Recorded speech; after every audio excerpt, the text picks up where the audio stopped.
Sorry, folks. I haven't truly started setting up yet. We're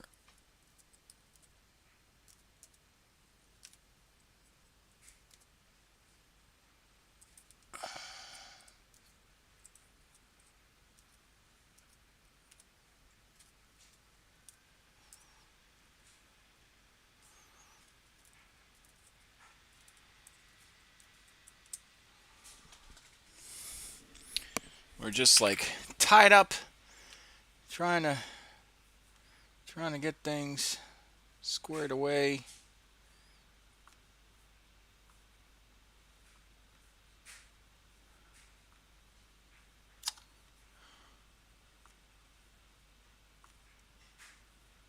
Making sure that everything is solid for the stream.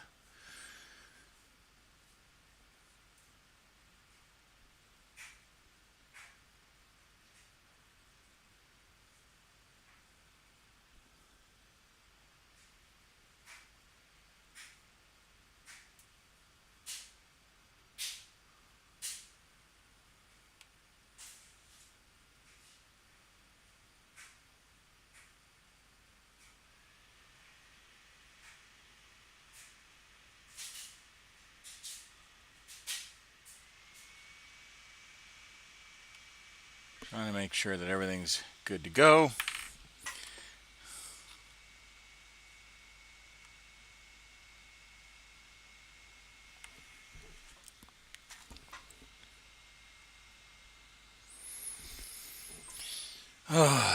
So as you can see, my desk is a mess.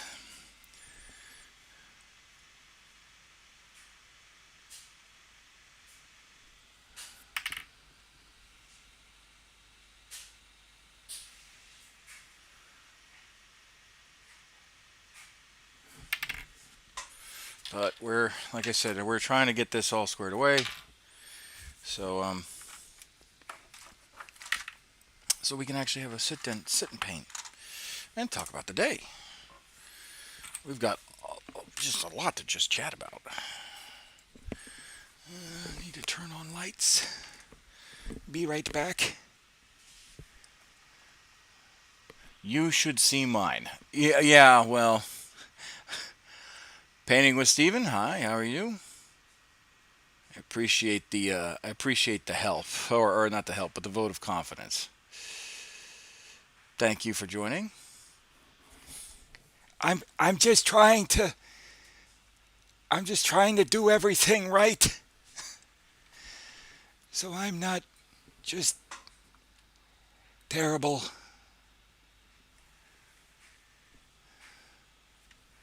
So sad and afraid.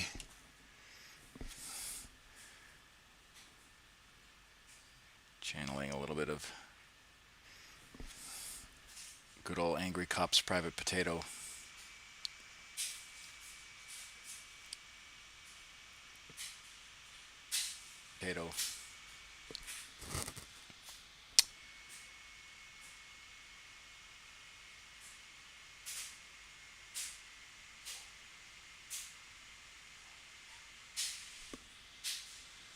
I know it's hard. Good, and you? I am doing great. Like I said, I started. I'm starting the stream a little late because my daughter, Brianna, was a bit of a bear to put to bed, and now that I'm finally able to start the stream. Oh man, the lighting is all dorked up. I've got tanks just for days. Like I have one, two, three, four, I got a Manticore missile battery. I got a Hydra flak cannon that's almost done. I just need to glue it together. Or not glue it together, but glue the shield together. Although I probably should just prime this as is and then glue it together. Or paint it.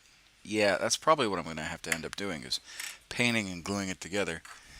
But yes, I am sorry it took me so long to... Here, let's try and... I am sorry it took me so long to get to this part of the stream where... yeah, that lighting is really dorking up the shot. Where we're getting somewhere. But we are actually getting somewhere. So we have tanks that are quite literally in procession to be primed and lined up.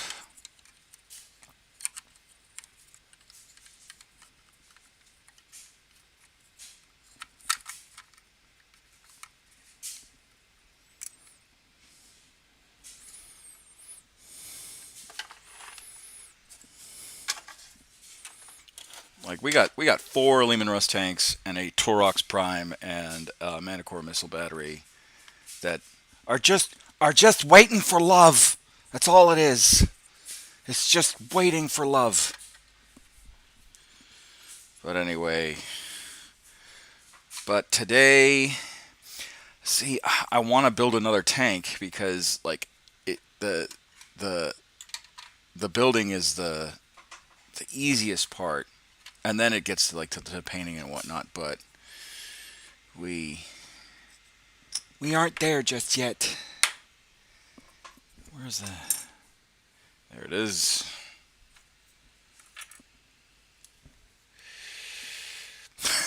My desk is a tragedy.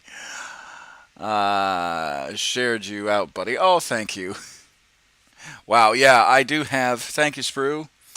I do have a lot unfortunate backlog. So we have, I mean, you can see it. We've got a Lehman Russ Vanquisher with plasma cannons and Lost Cannon. We have a regular Lehman Russ with just plasma cannon and Lost Cannon.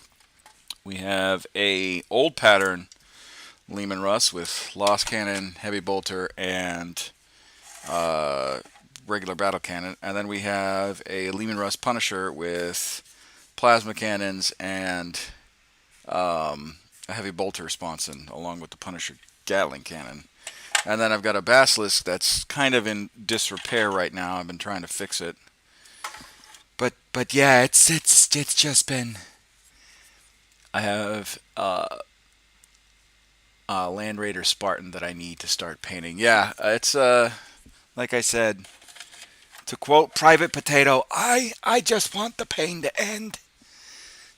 And my drill sergeant not to smoke the ever-living hell out of me. But yeah, it's been a week, unfortunately. But today I think, I mean, you know what, oh God, Twitter doesn't even know that I'm online. If you guys have a Twitter account, please just like shout it out real quick, because like I'm online.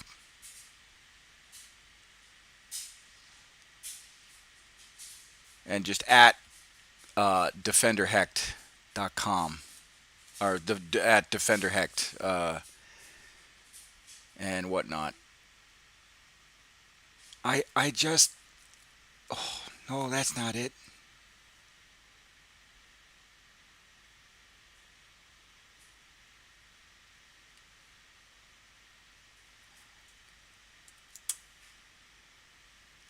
I just want things to go right.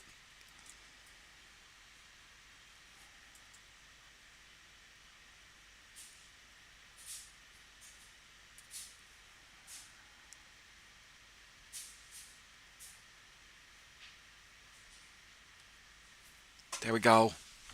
It says I'm live now.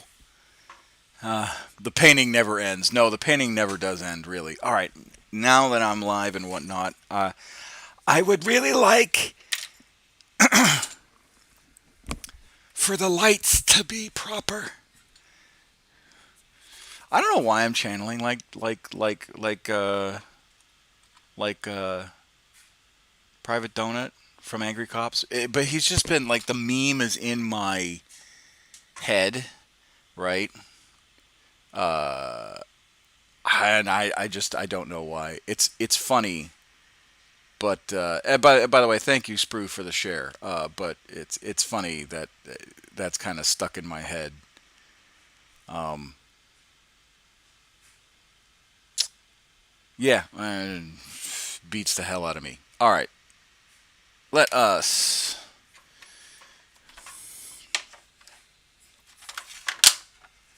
put that there. We're not going to use the clamps today. We're going to use the butt plug. Twitch, don't, don't stop me. But this from GW is literally the most suggestive piece of equipment that they've ever come out with. I mean, if that doesn't scream, just someone was definitely channeling their inner Slanesh when they made this. All right, so we will use the clamps tomorrow, or not tomorrow, but another time. So we'll just hang those right there. All right, we got clippers all over the place. It is my true and extreme wish for things to go right today, and I not have to deal with nonsense like dried paints. Oh, Jesus.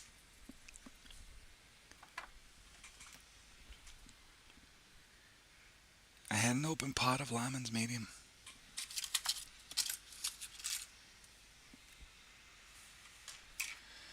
Yeah, so things have been crazy at work. Commissar Hecht had to channel his inner staff sergeant, or well, Commissar Hecht had to be a commissar and censure a few people. You know, airmen doing dumb things. So naturally, I had to correct their error. I don't like I will correct people. Rest assured that does happen. But I don't like doing it, especially if they're smart. If the kids are like really smart up here. Like it kind of sucks.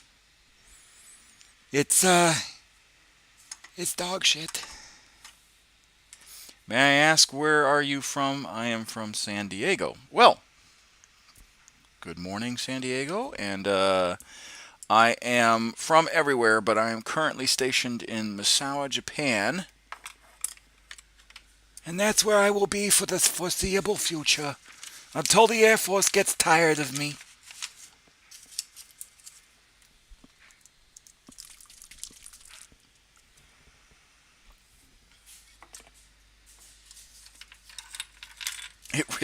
It's just a meme. It's so easy to do, too. Like, I when Angry Cops made that character, like I was just like, oh man, it's just so annoying. But at the same time, it's fucking funny because it's somewhat true. It's a bit of a meme. All right, let's work on these lights real quick, and then we'll start painting.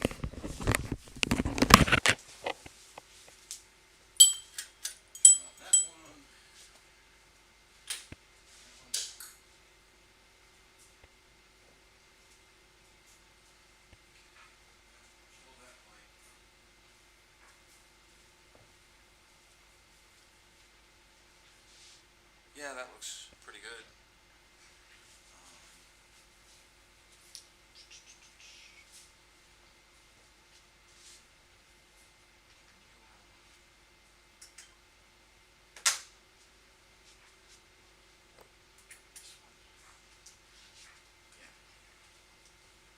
Oh, well.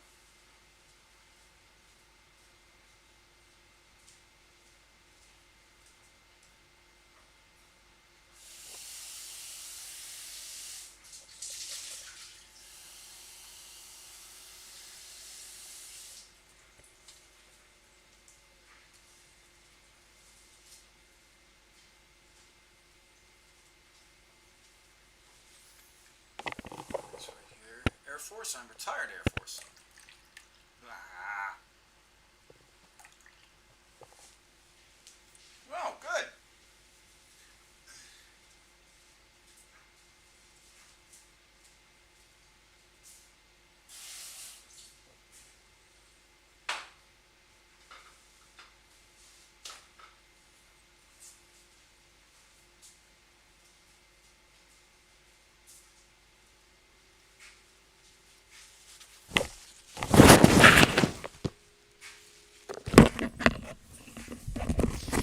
Oh, all right. What was your AFSC?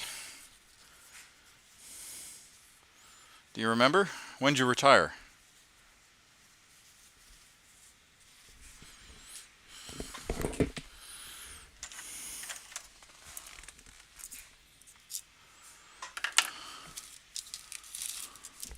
Well, welcome to another veteran kind of driven, or not veteran, but active duty kind of driven channel.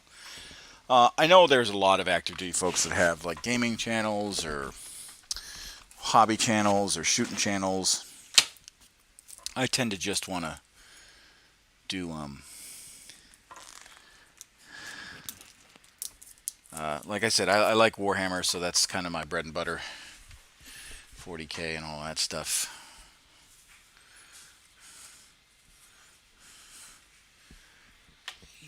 Just put you.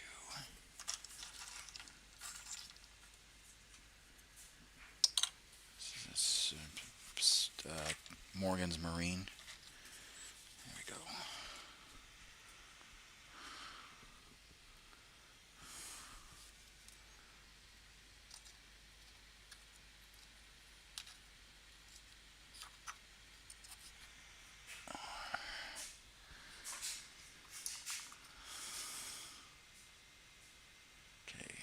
You, need to paint you, you, you, you, you, paint you.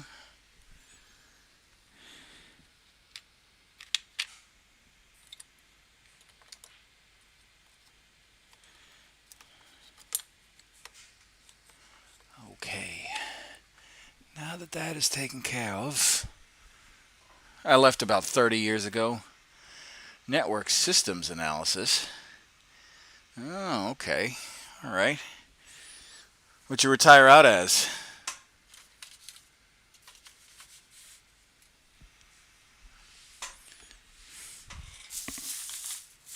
Really? They had network system analysis 30 years ago? I guess that would be, what, 92?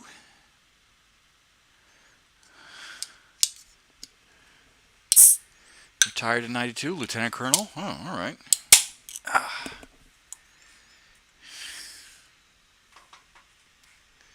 You must have been in, for you to go network systems, you must have been like a air battle manager or something at the beginning, or were you a non-rated? 95. Oh, okay.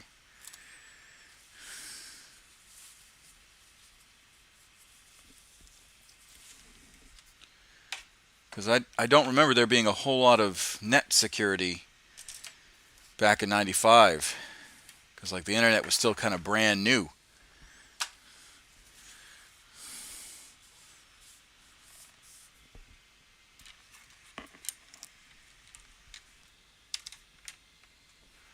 It's not as open as it were.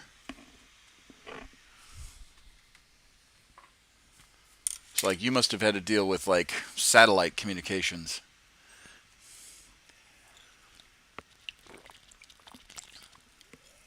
Am I kind of on the mark? Network security, I was one of the first. Oh, all right.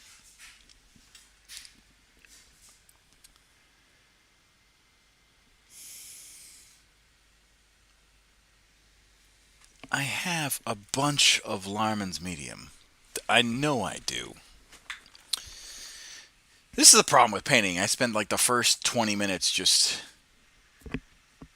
not like prepping when I should be building. remember ARPA has been around for 100 years. Well, you're not wrong. I'm so used to when someone says network analysis, they're talking about they're talking about actual networks, you know, um, mechanical inclined networks and all that stuff. So that's why. So you got to forgive me for being a bit of a millennial when it comes to it.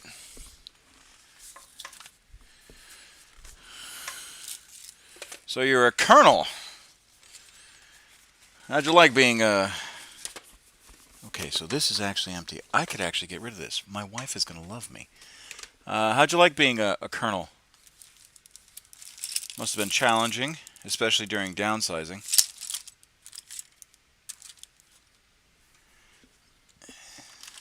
Oh, yeah, I was about to say, oh, that's going to fucking fall. We might actually just do some cultists, to be perfectly honest.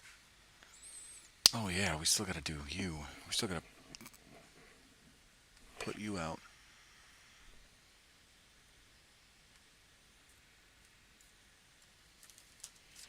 Yeah, I think that's what we might do. We might do some cultists, put some chaos on the field finally. Yeah, I think that's what's gonna... Because getting rid of these would be easy. And all we'd have to do is put the Marines.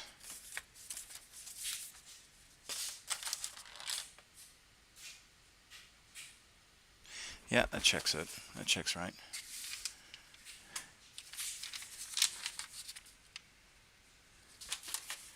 So.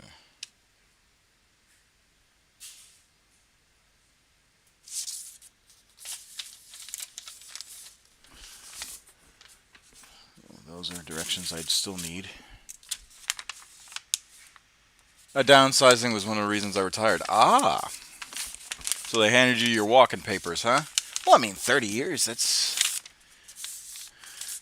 or not 30 years, but still, you know, getting to at least make it to Lieutenant Colonel, that's still pretty damn good.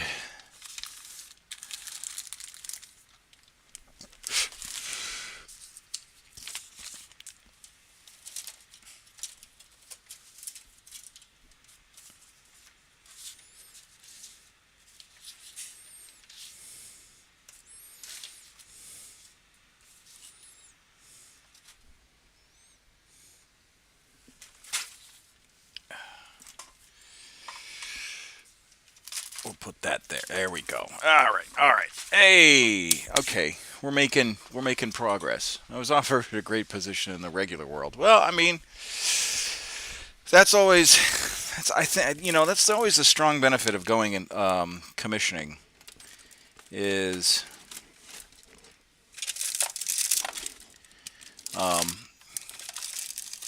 everyone wants an officer. Everybody wants an officer.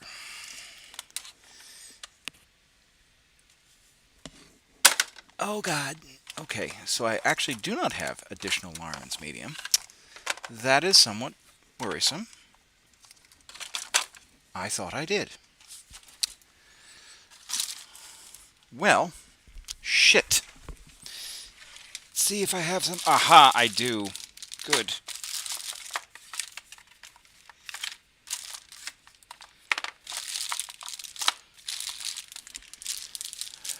Good, I've got 2 big pots of it.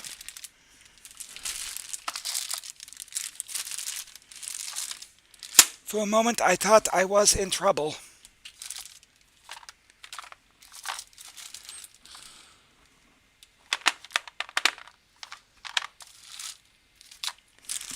Ah. So, when did you get into 40k? I'm assuming it wasn't while you were in? Or maybe when you got out and you felt like you needed something to do? Productive with your time?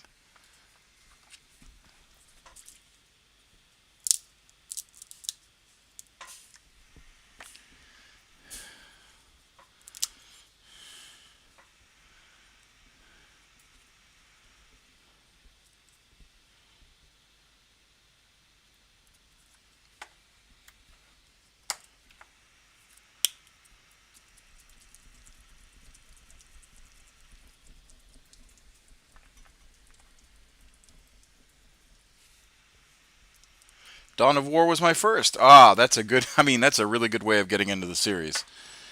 Um, that's an excellent series to get kind of drug into. I'm not gonna lie.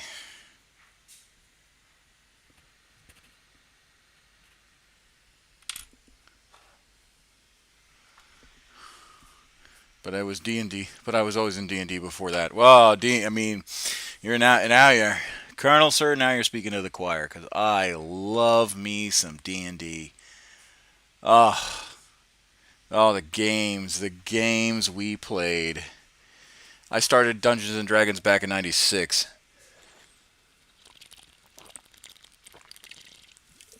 Back when third edition, I think, just came out.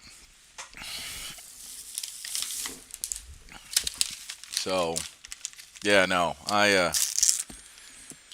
loved D&D. All right, 30 minutes in, and we're finally gonna start we're finally gonna start painting.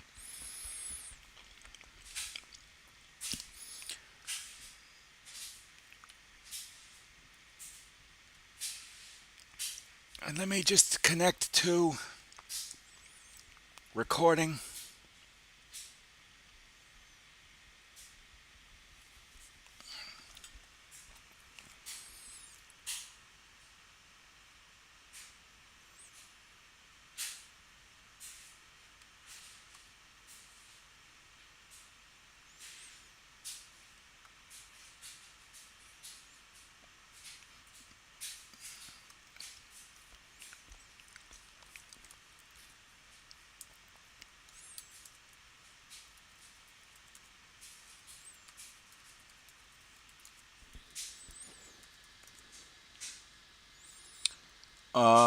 Around 84, wife is calling honeydew.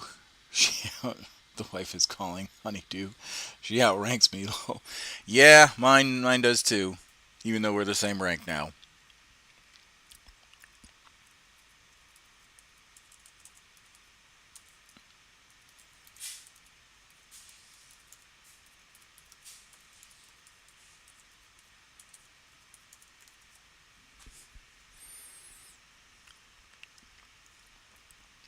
All right.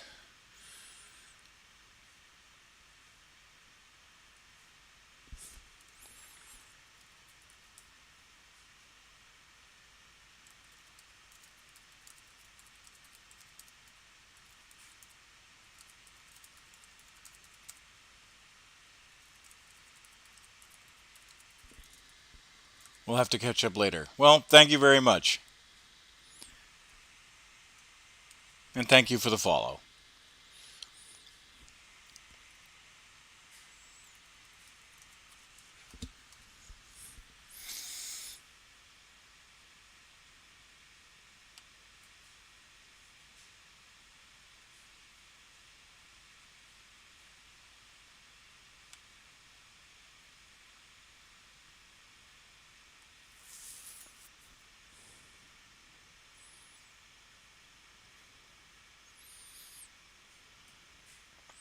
Hi, Neve. Hi.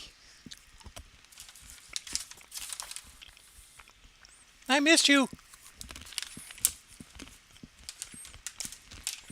YouTube Live doesn't bug out my internet as bad as Twitch does. Ah, I see. Well, I'm glad you're able to at least support me on one of the platforms.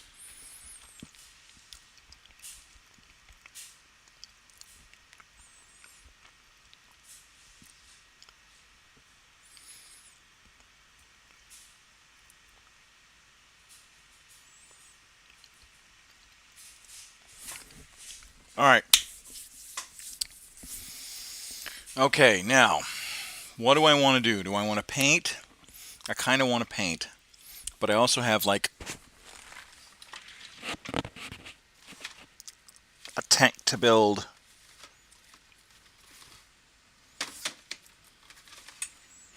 Oh, God's Ghost. Ooh, yeah. Like, still subscribe to your Twitch, though. Whoa, thank you. I appreciate the love.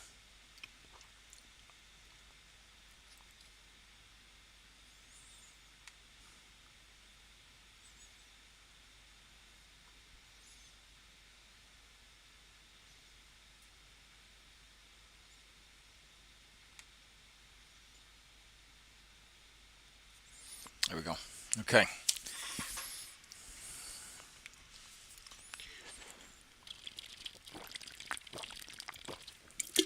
All right. Oh, goodness. I'm like thirsty. It's what happens when I start painting. I get thirsty. All right, yeah. I don't know what to do. I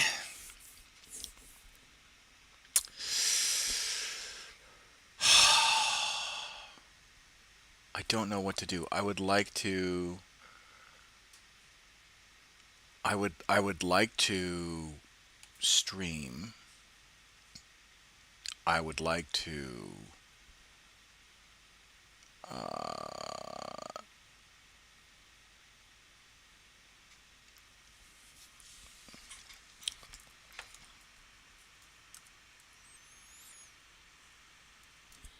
I'd like to do a lot of things. I just don't know what I want to do.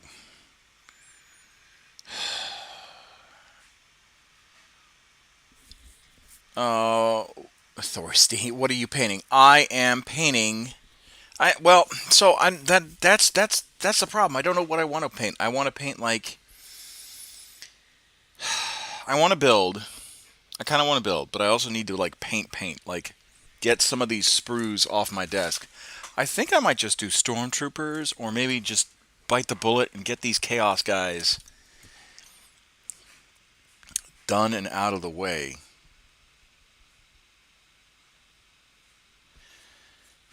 Yeah, I think that's what I'm gonna do, is get the Chaos guys out of the way. As much as I don't want to paint Chaos filth, my wife will appreciate me for clearing my pile of shame.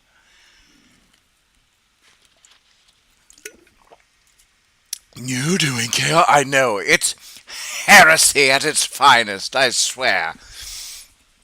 Don't tell Kruber! Or Lona, for that matter, and I definitely won't stop hearing it from that blasted elf.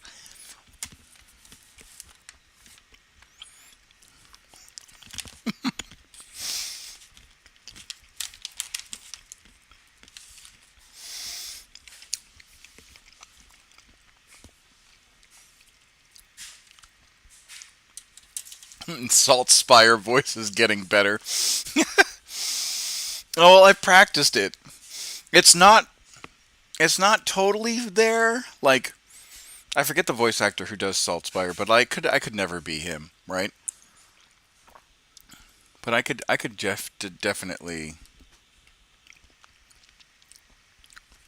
I could voice some lines, but I don't think I could do it professionally. You know how like so there are people who like have that do mimicry of people's voices. There's a guy that does Morgan Freeman's voice. I'm more than Freeman.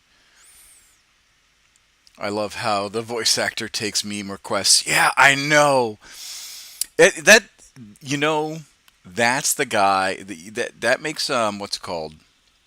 That just like brings him down to earth. Like he's not above anybody or whatever the case is.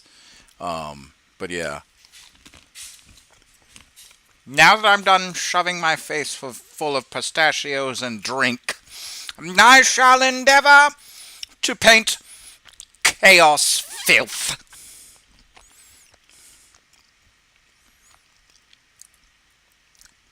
Pogger's Bridge is my favorite.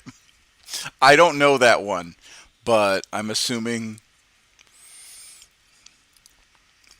it's pretty damn funny.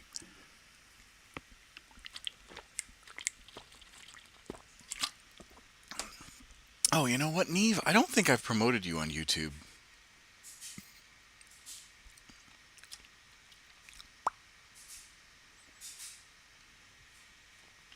Here, now you're a moderator for the channel.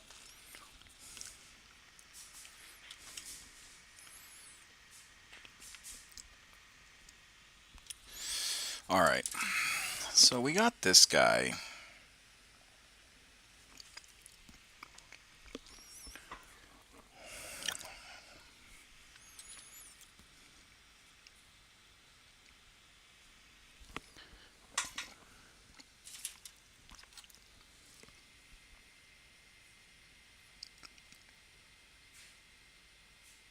I mean, we've done chaos cultists before.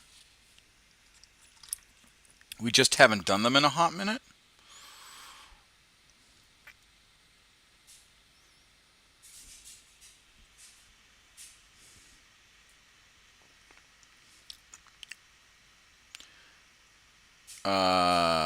I have the power. I got one video on YouTube. I'm gonna need to change that. Well, I mean, you'll be fine. You'll be fine.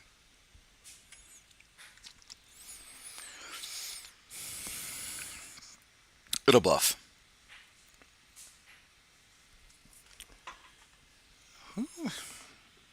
I thought I painted more cultists. Slightly frustrating, to say the least. Well, okay.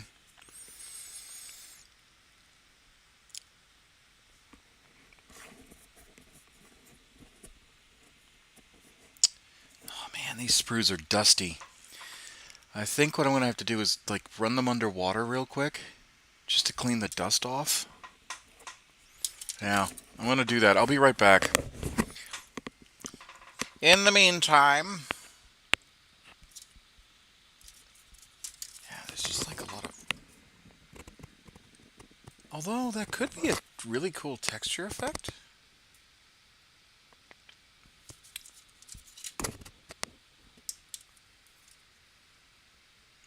Like they're so dusty and.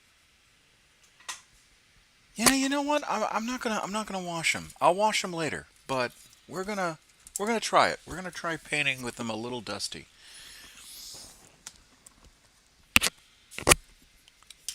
And see what happens. If it doesn't turn out the way I want it to, then, fuck it. We at least tried.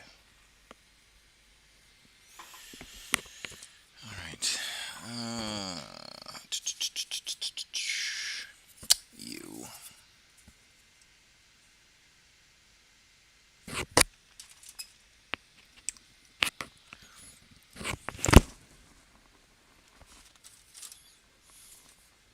Yeah, I knew there was other cultists I didn't need to paint.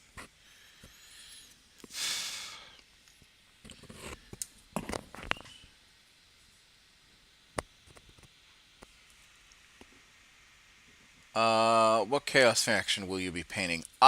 Frank? Hey, Frank, it's been a long time no see. I'm just painting cultists. I haven't decided what the Marines are going to be, but if I can get the cultists done and out of the way. Because here's the thing, I've got a shit ton of Dark Vengeance cultists. Like, I think I got like 30 of the bastards. So,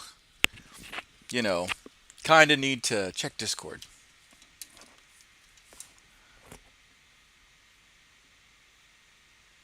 Alright, I'm going to mute myself real quick. Or mute the desktop audio. Because I don't want it.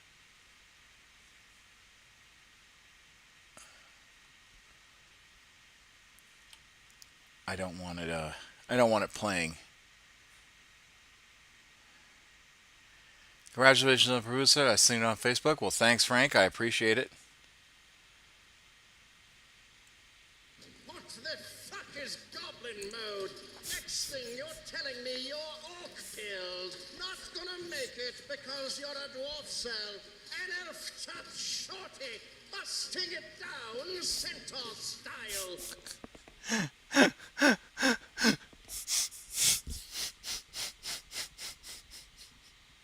Oh my god, no!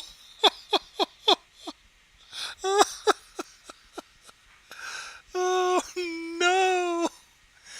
Oh my god, no! Oh shit! Oh, that's bad. That's terrible. Next thing you're going to tell me is that you're orc-pilled.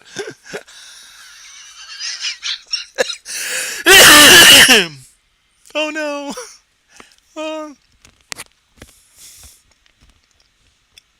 What the hell is centaur style? Oh no. That's just terrible.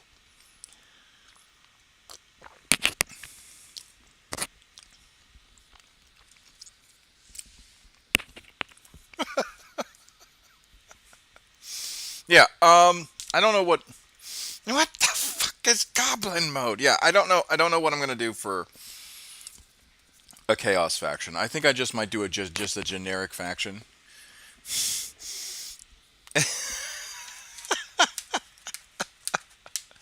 Ah man, that's funny.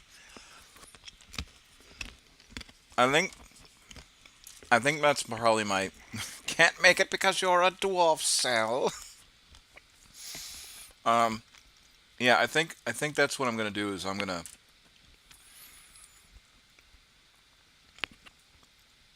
is um just make a an elfed up shorty. Yeah, that's classic.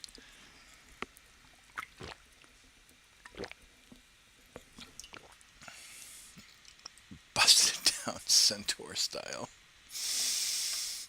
Oh man, I that's classic humor right there. I do love it.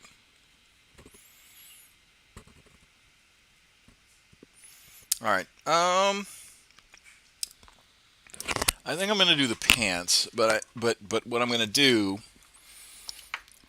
because the pants are a different color. I am a bad influence.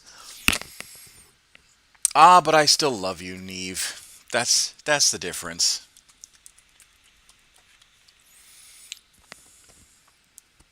Are you able to do voice chat?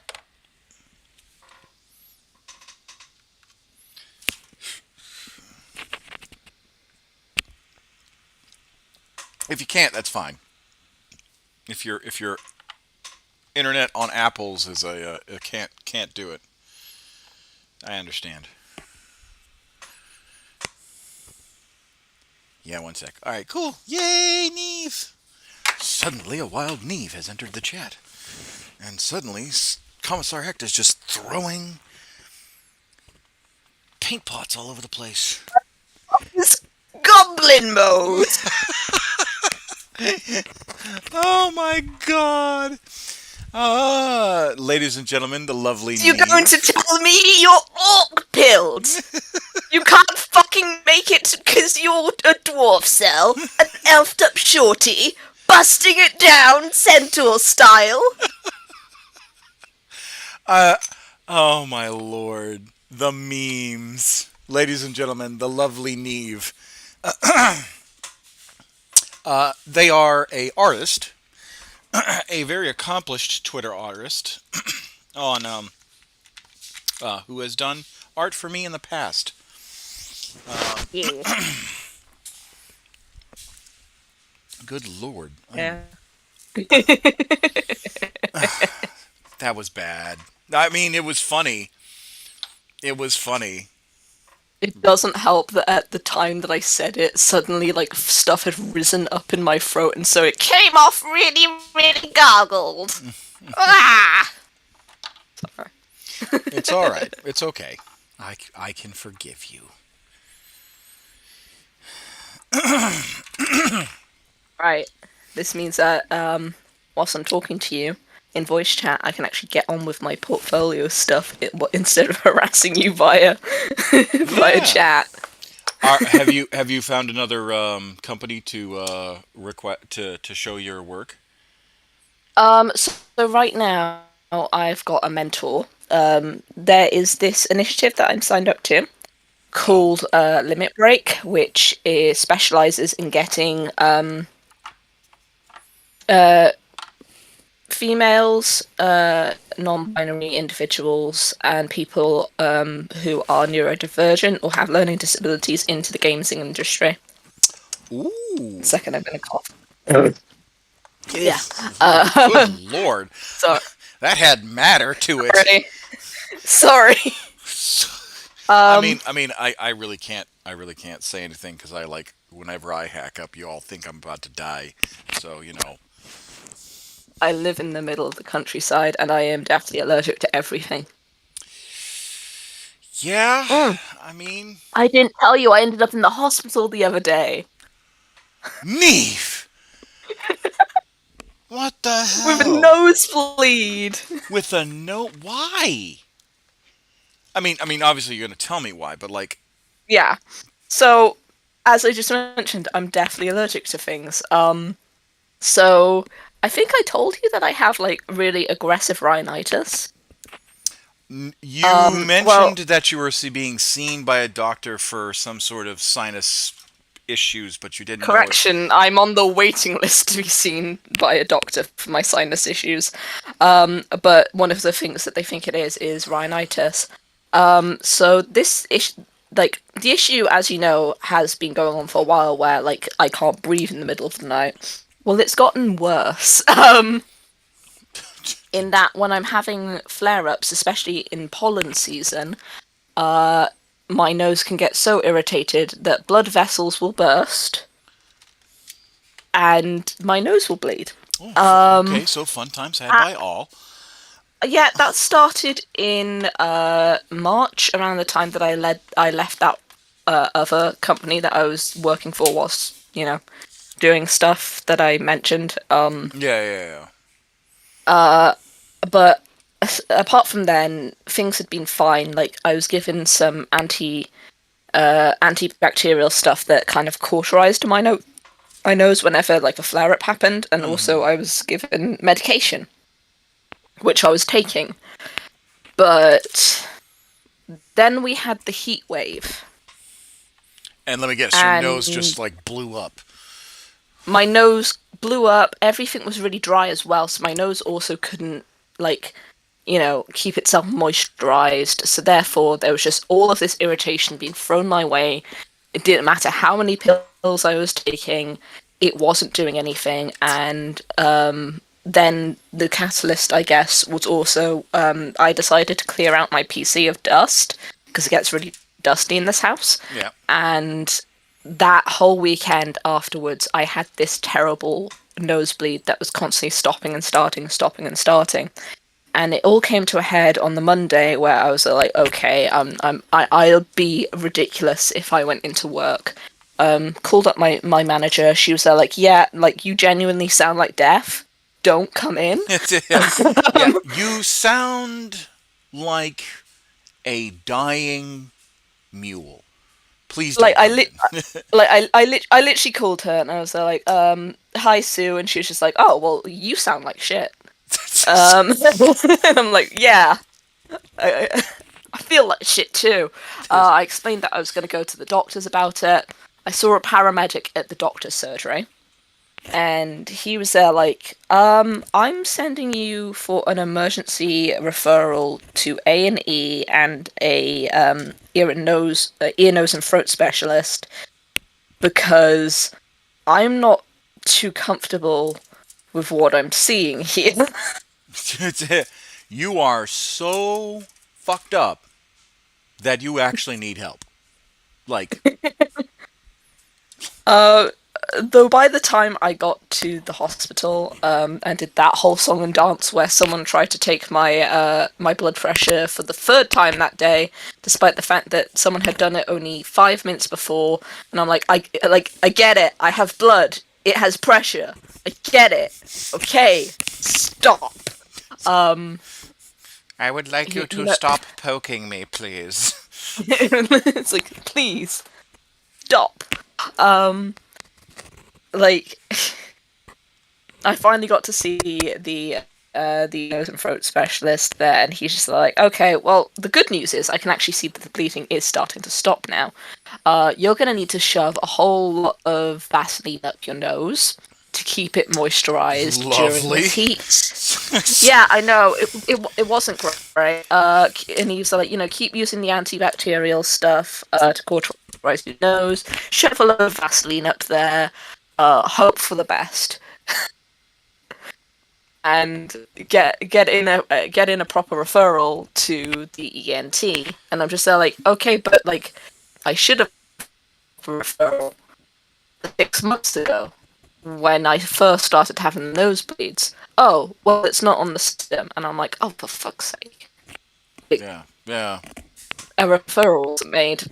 Um, so I am now on the waiting list to see an ENT specialist. Yeah. That's just. Ugh, that sounds rough. I'm not gonna lie.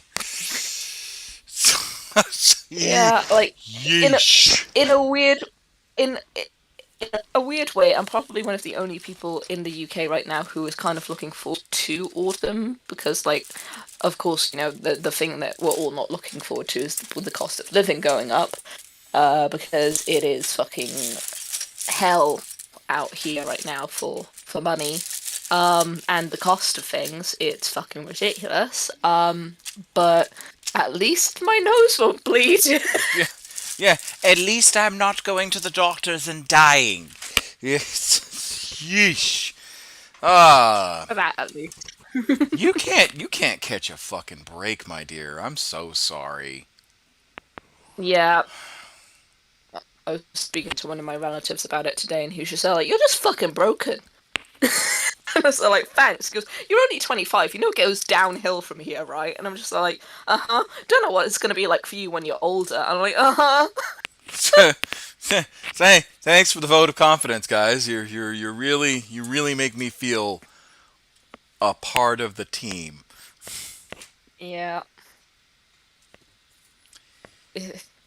I am. I feel like when it comes to me and my brother won the genetic lottery between my two parents, and then everything that was left over that he skipped out on was just chucked at me.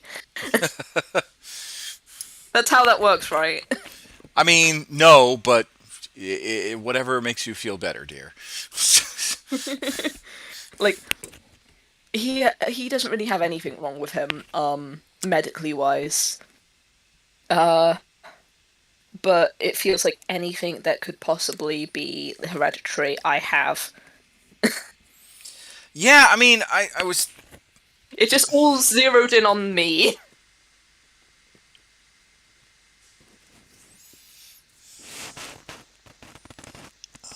Let me paint this guy. Yeah, it sounds rough. I'm not gonna lie. Um, if it makes you feel any better, I hope you get better. Like, Thanks. Now I need to go make some eyeballs. what for? Uh, yes. Sorry for the facial studies that I'm doing. Oh, okay, you're doing facial studies. Okay, all right. Yeah. No, I'm not just making eyeballs. Eyes dart around for him. Yeah, no, totally. Not mutilating people in the back of my van. Don't even have a van. I can't even drive. I thought you said you have a license, or you were getting one. I have a provisional license.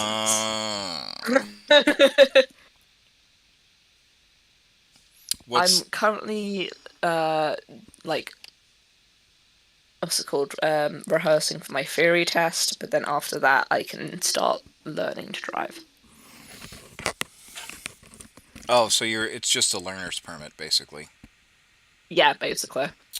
Okay. Yeah, because you were like last time we had chatted, you were saying that you were getting your license. So. Yeah, I got my provisional license. That came. I've got that. It's just trying to pass my theory, and then once I've passed my theory, I can actually get into a car and start driving it, or rather learning to drive it anyway.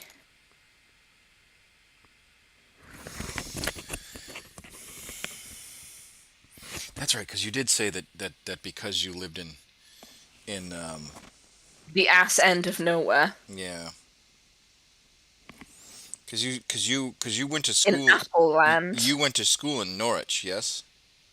Yeah, so I went to university in Norwich. I lived most of my life in Cardiff, though, Oh yeah, where they public have a very, yeah, they have a very good public transport system in Cardiff. Not as good as London's when there aren't, rail strikes, but Good Hey, enough. hey, you know what? Rail strikes are how people get paid. Yeah. That's how that works. But, I mean, even though you live out in what you're in Kent, even though you or near Kent, I should say. yeah, Um, no, I actually am in Kent, unfortunately. oh, okay. I'm in Toryland. Yeah, well, not any longer because Boris Johnson got kicked out. Yeah, but like it's still a area that largely votes Tory. Ah, well, what can you do? That's what I mean when I say it's Toryland. No one's perfect, Neve. You just have to remember that. Yeah, but voting Tory. Joking. I mean, he did get his walking papers. Speaking of which, when's your general election? No idea. I think in a couple of years' time, though there are talks of people pushing for a general election after the new Tory leader is elected because, people are like, yeah, but it's a bit stupid that we get a leader that we didn't vote for. Yeah, I The would. same thing happened when Tory leaders, because this way, the Tories are so fucking dysfunctional. All of the recent fucking like Tory MPs have been people who've been booted out of office or have, resigned, and then they've had to find a new Tory leader whilst they're still the MP. Oh, didn't Like, didn't Theresa May get booted? yeah, that's what I'm talking about. No. David Cameron was in charge, but then he lost the Brexit Vote. election Yeah, because yeah. he wanted us to remain. Yep, yep, yep. So that didn't work out for him. And so he was like, okay, well, I'm going to resign because this looks bad on me. And then Theresa May took over. And Theresa May was also very anti Brexit. So she didn't want to get anything regarding Brexit done, understandably. And so people, kind of lost confidence in her, so they ended up booting her out, and Boris Johnson was in charge. And I mean, he got Brexit done. It was a shit Brexit, but there we go. That's what people fucking voted for. You try and tell them, but people ain't gonna listen. So yeah, and every time like that happened, they did decide to do a general election. Like when Boris Johnson came into power, they did a general election, and people like voted for him because because he was gonna get Brexit done. And then the pandemic happened. Yeah, well. Yeah, that's a mess.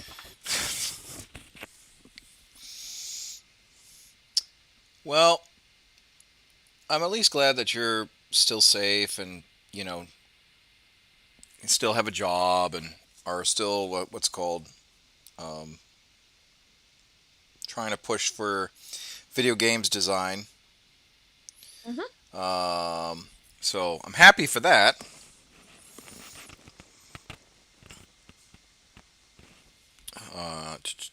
Sorry, I'm just trying to get this hand painted. It's all good. Sorry to be a Debbie Downer, guys. No, no, no, no, no. Don't no. Look. If you come on voice chat, there's very few rules. You know, no outright racism. You know, because that's a that's an automatic So that's a ban. hard no-no. That's a hard no. You get the ban hammer for that. Understandably. And you know what? Surprisingly, so far, no one has been racist on my streams. So, you Good. know. If they did, I'd come to their house and bite them. Joke's on. I take my moderation duties very seriously. If you're racist, I will come to your house and bite you. Some people are into that, Neve. Just remember.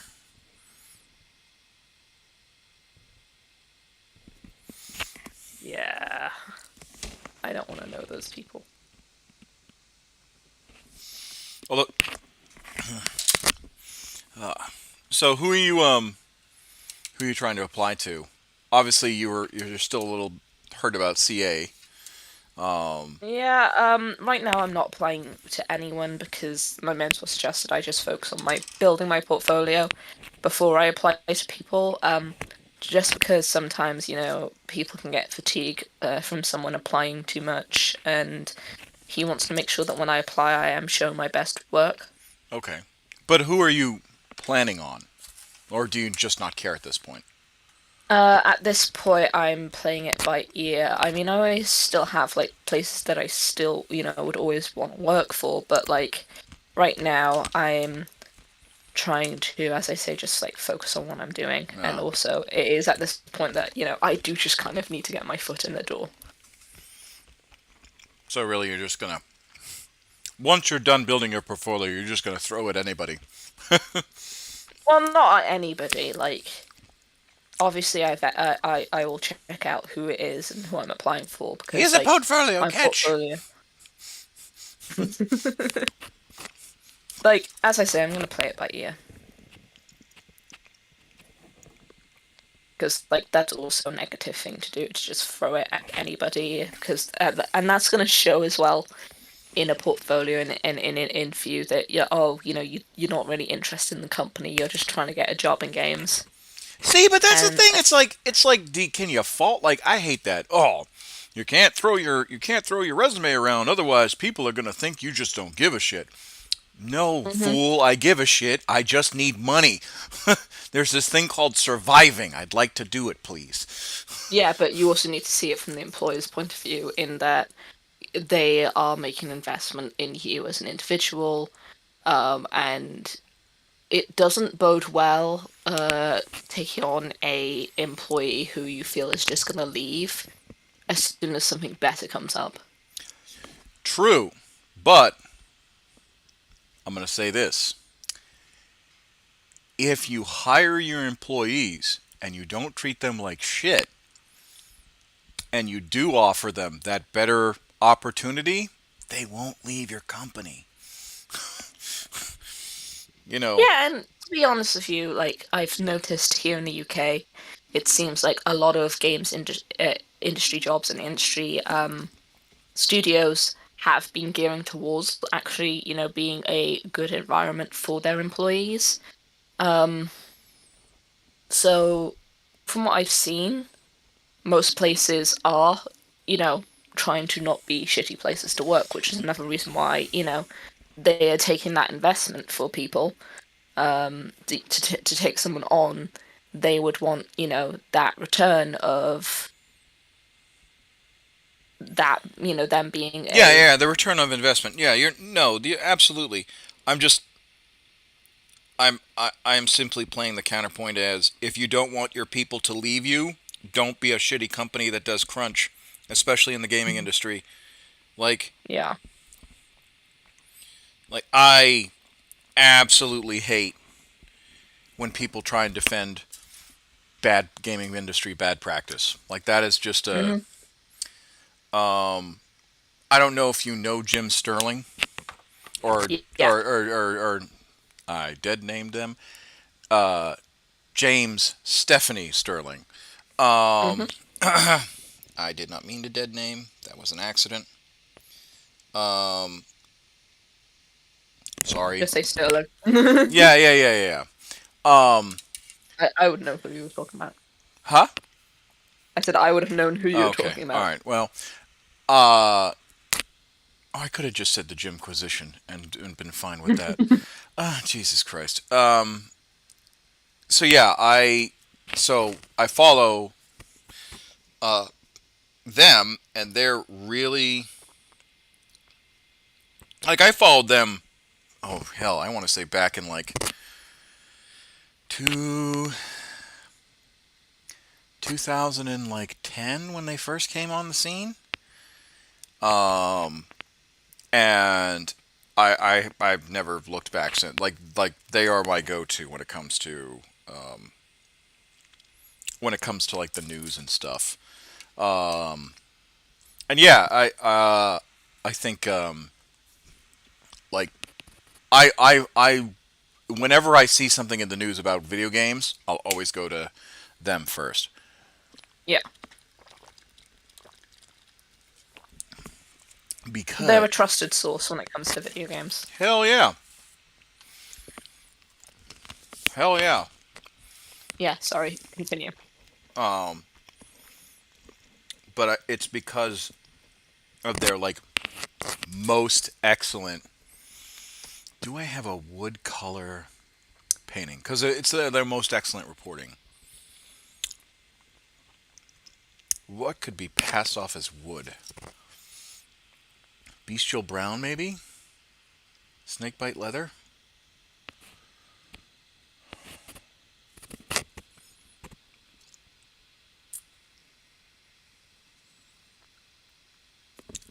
Sorry, I was just shoving popcorn in my face like the gremlin I am.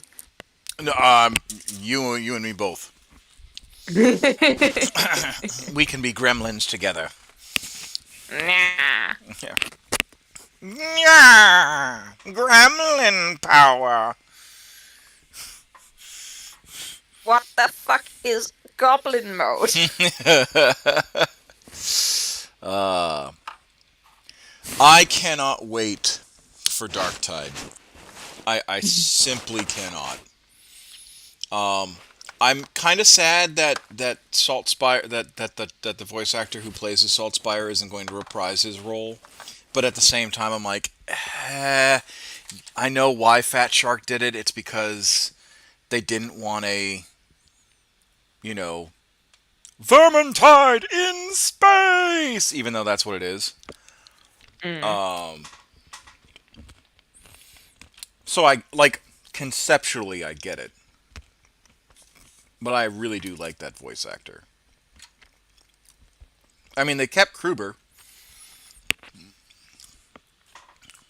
Because you hear him giving the brief. Like, he takes the place of Loner. Okay. Yeah, because, like, where was it?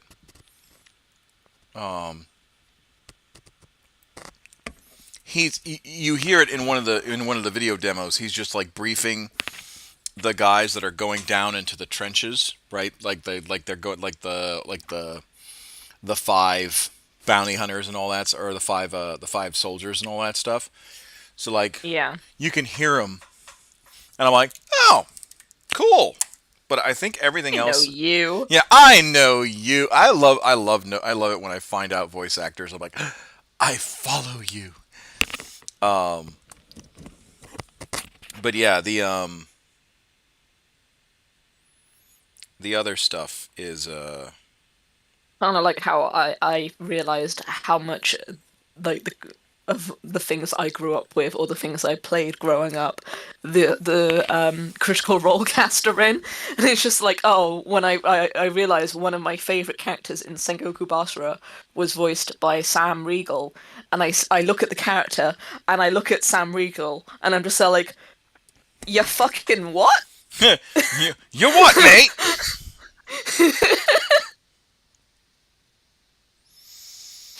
Who was? But you know, this character is a smooth and aloof, pretty Bishonen guy, and then you look at Sam Riegel, the gremlin, the man, the legend that is Sam Riegel, and you're just like, what? What? Hang on, mate. What? Something's not lining up here, and I'm not letting you leave until I find out why. Well, God, who was like a spit take voice actor? I think for me it was Pokemon when I found out that Ash Ketchum was played by a woman. A woman. And I was just like, that's weird. Well, it's like Naruto, Japanese voice actor of Naruto in the original series is a woman. Yeah. Like, when it comes to child voices, if they're boys, most of the time they are going to be voiced by women. Like, the voice of Bart Simpson is a woman. Is it really? Yeah. I'm pretty sure. Could have fooled me. 1 second. Sorry, I was shoving food in my mouth again. It's all right. I'm doing the same damn thing. No, you're not allowed to. How dare you shove food in my presence? No, it's Yeah, it's unallowed. Nancy Cartwright. And you know, all my like hardcore the Simpsons fans are gonna be like, "Fuck man, I fucking told you." But yeah, Steel Legion Drab. I am trying to find Yeah, she's 64 years old and lives in Dayton, Ohio. I am seriously trying to find like a decent wood color, and I am failing spectacularly to find like a nice brown.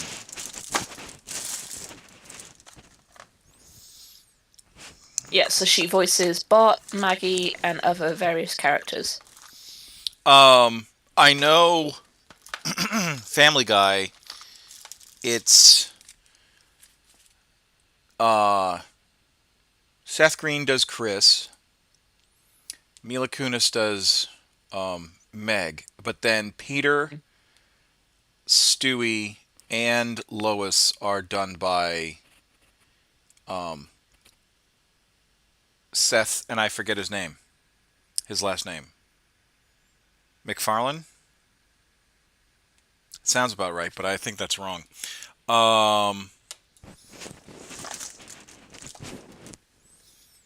Yeah, Steel Legion Drab. I'm seriously trying to find a brown that will go with this to make like a wood color, a nice like wood color, and I can't. Out of all the paints that I have, I can't seem to find it because I made it before.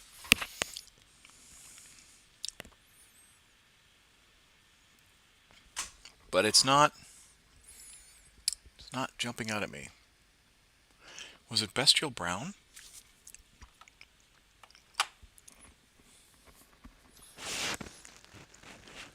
This is why if ever I'm doing painting streams, I need to set up beforehand and actually look for all the damn colors. A Bob Ross, I am not. We don't make mistakes. We have happy little accidents. I actually on Twitter they have him. They have like rerun episodes. I know. I found that out. I discovered that. Like when so Bob Ross wasn't that big of a thing over here in the UK. I first heard of him when I was over my best friend's house. I'm not gonna say her actual name because she prefers me not to, but she's funny enough. The girl who I mentioned in the only one video that I have in my on my YouTube. Your YouTube, yeah. Levi. Sorry, that's the name she goes by. But her stepdad, he's an ex-US Marine. And his favourite thing to do when he has downtime is to watch Bob Ross and paint along. And he, like, their house is full of paintings like that. And yeah, I remember when, like, we were going through college together, he was just like, yeah, you should check out Bob Ross. And that's how I ended up hearing about Bob Ross and checking out his stuff. I love him. I really do. He is the kind of guy like I do want to aspire to after I retire. Is just calm. The friend to everyone. Well, I mean, I like to think that You're already a friend to everyone. That's you're close to that already. To be fair, I like to think that I'd be like that strong advocate for creativity and whatnot. Ooh, this Catachan Green is on his last legs. Ooh. You're gonna get a healthy dose of. I also like the whole thing about like Bob Ross as well. Is he is such a positive masculine figure. Yeah, like we don't. I don't know if you agree. Well, so I like, don't. I don't see him as a. I just see him as a positive figure. Yeah, no, but I'm just like saying that like he's in touch with his feelings, incredibly calm and composed person. Well, You so wouldn't look at Bob Ross though and say that, oh, he's a fairy or anything. Like he is very comfortable in his masculinity, and well, you already know. Like I literally did my fucking masters on that at one point, yeah, so yeah. you already know. Like my feelings about the subject of toxic masculinity, but like when I say that he's a positive male masculine influence, that's what I mean. Like Well, you can be a chill dude. so Be like Bob Ross. so funny story. Or not funny story. What people, Funny, but not funny, haha. yeah, Funny, oh god, no. what people forget about Bob Ross is Yeah. that he served 20 years in the Air Force. Yeah, I was about to say, he was a military guy. Yeah, yeah, he served 20 years in the Air Force, and I think he had to do a stint uh, in training up new recruits because he made a comment when he was about to retire about how he just didn't want to yell at people anymore. Mm. So, and unless you really, really, really, really, really, really, really dorked up, like I mean, fantastically so. I like you never really got gas handed to you. Mm. I have had to do it in the most nearest of futures or pasts, but like I'm not out there, you know, cussing you out. Gorgoth Brown, Castellan Green. Where is a, there's Zandalari Dust. I need a brown that looks like I need bestial brown. That's what I need. I think that's what I used, but I can't find the damn thing. Doombull. We can use Doombull. And the best part is it's already been opened. Yep, let's use Doombull. Oh my lord. Oh, I Sorry. finally found it. Yeah, sorry, you were saying? No, so like part of me thinks that he had to have been a TI at one point. Training instructor for those of you not militarily inclined. Because like that's literally their job is to cuss people out to get people to listen. Because the one thing that people don't seem to understand when it comes to the military is that the TI isn't there to just yell for the sake of yelling. No, he's yelling to get your attention. And if you see the unholy ass chewing your buddy's getting, or not even your buddy, but like the person to the extreme right of you, right? You're going to be like, "Oh, yeah, whatever he's having, let's not do that. I'm not I don't want to be involved in any of that mess. Miss me with that bullshit entirely." Yeah. So that's why TIs yell. Yeah. People forget that, and they say, "Well, the TI just yells to yell." No, the TI is yelling because he has quite literally, anywhere between 40 to 60 individuals that he has to aggressively. Kind of like why do teachers yell? Yeah, Because, but I would say in a more of a macro, in a sense, because like teachers yell to try and get 30 people to listen. You're trying to get 60. Yeah, you're trying to get 60 plus. Hey Frere, hey dude, like this, how's the painting work going? Well, I finally found the paint that I needed. Huzzah. Yeah, I am joined by Neve, who is on Twitter.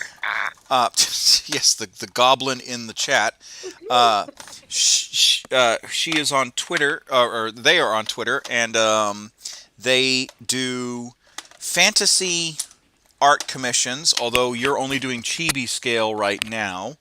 Yeah, I'm doing, like, I'm waiting for one person to pay me, then I'm doing a commission for someone else, which is for someone's birthday, so I'm not gonna be posting that anytime soon. But aside from that, I may be opening up my commissions for chibis again at some point soon. She has a lovely voice. All my best. Oh, thank you, Frere. Frere is a member of the streaming community. He does. He's on Twitch and he does Elite Dangerous, Valheim, Star Wars Squadrons, and does a few other stuff. He's with the flies with, I want to say, Orange Squadron. Oh God, I forget what his Star Wars Squadron is. I really should remember. My friend. Um, I'm joking. I'm down with TFA nowadays. Oh, or you're with TFA nowadays. Okay, all right. Or it's Mimosa Squadron. That's right. Mimosa Squadron. That's the one. That's the one that you got. Yep. So that's the squadron he flies with. He actually helped me not suck. He actually saw me fly with Cavern Angels Blue. Now that's a feat. Right. Yeah, thanks. We moved Mimosa to TFA and we renamed it Maroon Melaroon Militia. That's fantastic. Melaroon Militia. So Triple M.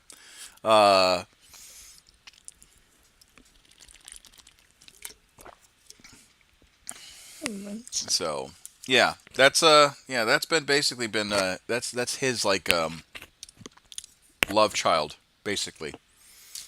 Nice. Well, it's nice to meet you. Yeah. He's on Twitch. We do Valheim together when he picks that back up. And yeah. So like I said, I've been painting. We're painting Chaos and whatnot. Season 3 starts in 3 weeks. The season starts in 3 weeks, mate. You're welcome to fly. You're welcome at TFA. I would love to do TFA, but it's pretty much a gamer dad's club. Ah, excellent. So we have terrible jokes to tell our children. Gamer dads, yes. I haven't heard a decent good dad joke in a while, so I'll probably have to pop on and inflict my vile sense of humor on people. Yeah, Gamer Dads TM. That's actually that's the new energy drink. It's called Gamer Dads. You don't actually get energy. You just feel less exhausted. What's their name? So it's Arsenic Typhoon. I will type that into the chat. I used to also be on Twitch, but then I moved out to the middle of nowhere and I have very bad internet. I would like to change that at some point, though. Yeah, so let me give you their @ real quick. You didn't change your name recently there, Neve, did you? No, I did not. Still Arsenic Typhoon. Okay.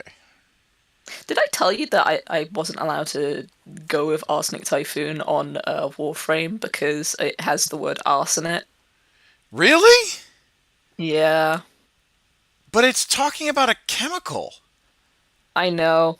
Like, when it came out with that, I was like, what?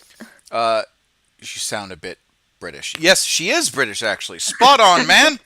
Spot on. Just a bit. Just a bit. She's actually what is it? Welsh or Cardiffian? Welsh, yeah. Cardifian. Well, Makes me sound like I'm one of the Kardashians. no. I couldn't remember what the appropriate name for someone born around Cardiff was. So I wasn't actually born around Cardiff, though. I was actually born in Kent, but I was raised in Cardiff. oh, okay, all right. Because you know how like Bostonian, Massachusettsian. Yeah, we don't really have a name for people from Cardiff. Really? Okay, all right. Yeah. I mean, if you're wanting to be rude about it, you could call us Taffy, but like. That would Ooh, be yeah, kind no, of rude. let's not do that. Yeah, let's not. No. I'm allowed to say that. Yeah, yeah, no. Are you English or Welsh then? What do you prefer? So I prefer Welsh because whilst I was born in England, most of my family are either Irish or Welsh, and I spent most of my life in Wales. So culturally, I consider myself Welsh and Irish. Although you haven't been to your family area, your family county in Ireland, have you? No, I Yeah. have not. Which is why I largely consider myself Welsh. Yeah. Though my dad actually went to Dublin not too long ago. Is that where you guys think you're from? No, we think we're from County Mayo. Okay, all right. So south of Dublin,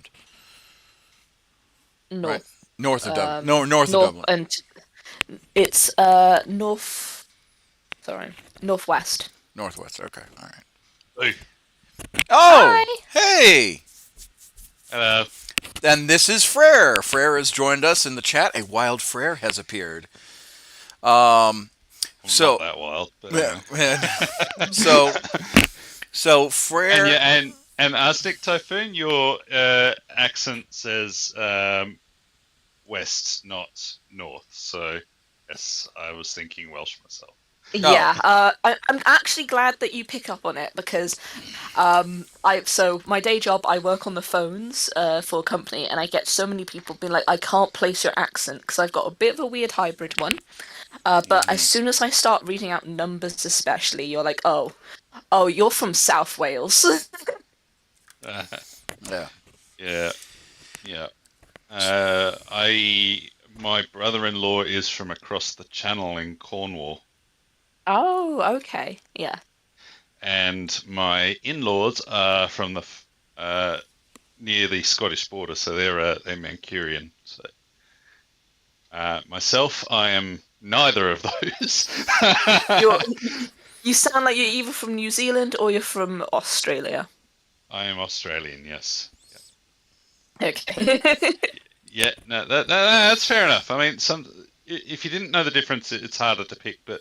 Yeah, it's a subtle difference from what I understand. It's not as subtle as you might think. Okay, so New Zealand draws out their vowels, right? Like it's like how you doing, brew? No, they pitch up their vowels. So, pitch up. Yeah. So instead of an e, they would say as a shortened vowel. So they say 6 as opposed to 6. Ah, okay, all right. That's where the old sort of joke about fish and chips comes from. Ah, okay, all right. I'm tracking now. Yeah. So Yeah, no, it's not the first time I've got someone's accent wrong recently. So on the phones, actually, the other day, I had someone who was from Canada, and I was just like, "Oh, are you from like the States?" And he's like, "No, I'm Canadian." I said, "I should have known. You're too polite." what the fuck, man? I mean, look, I might Listen, be you are the exception, not the rule. I might be an asshole, but I try to be nice. I said you were the exception, not the rule. I'm so glad I qualify as an exception. No. Yeah, well, I'm an Australian exception because I'm no party animal. Apparently, Australian tourists have a reputation for being party animals. They do over here in Britain, yes. Yeah, I can understand it. I've actually got a friend of mine who's over there at the moment, but she is very British. I'm so sorry. Yeah. So like, no. She's a lovely girl. Yeah. So you're still in the UK? Yeah, so I'm currently in the southeast in Kent. Hence why I've been cracking jokes that my internet is currently powered by apple orchards.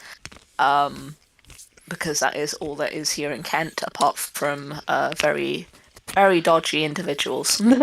Normally she would be joining us for streams on a regular when I'm actually live and have, an actual stream schedule instead of, am I going to stream today? I don't know.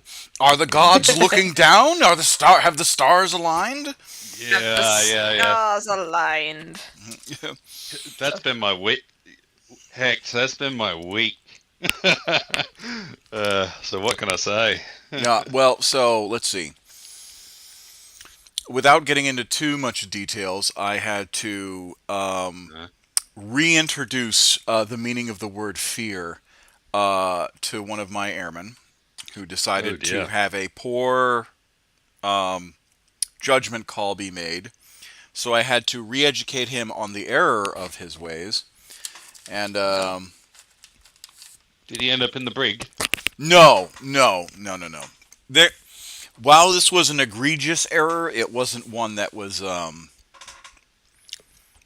mean, a penal error. They were looking at, so the military has two systems of corrections, right? So you have judicial punishment, which is you actually go to courts martial, and then you have non-judicial punishment.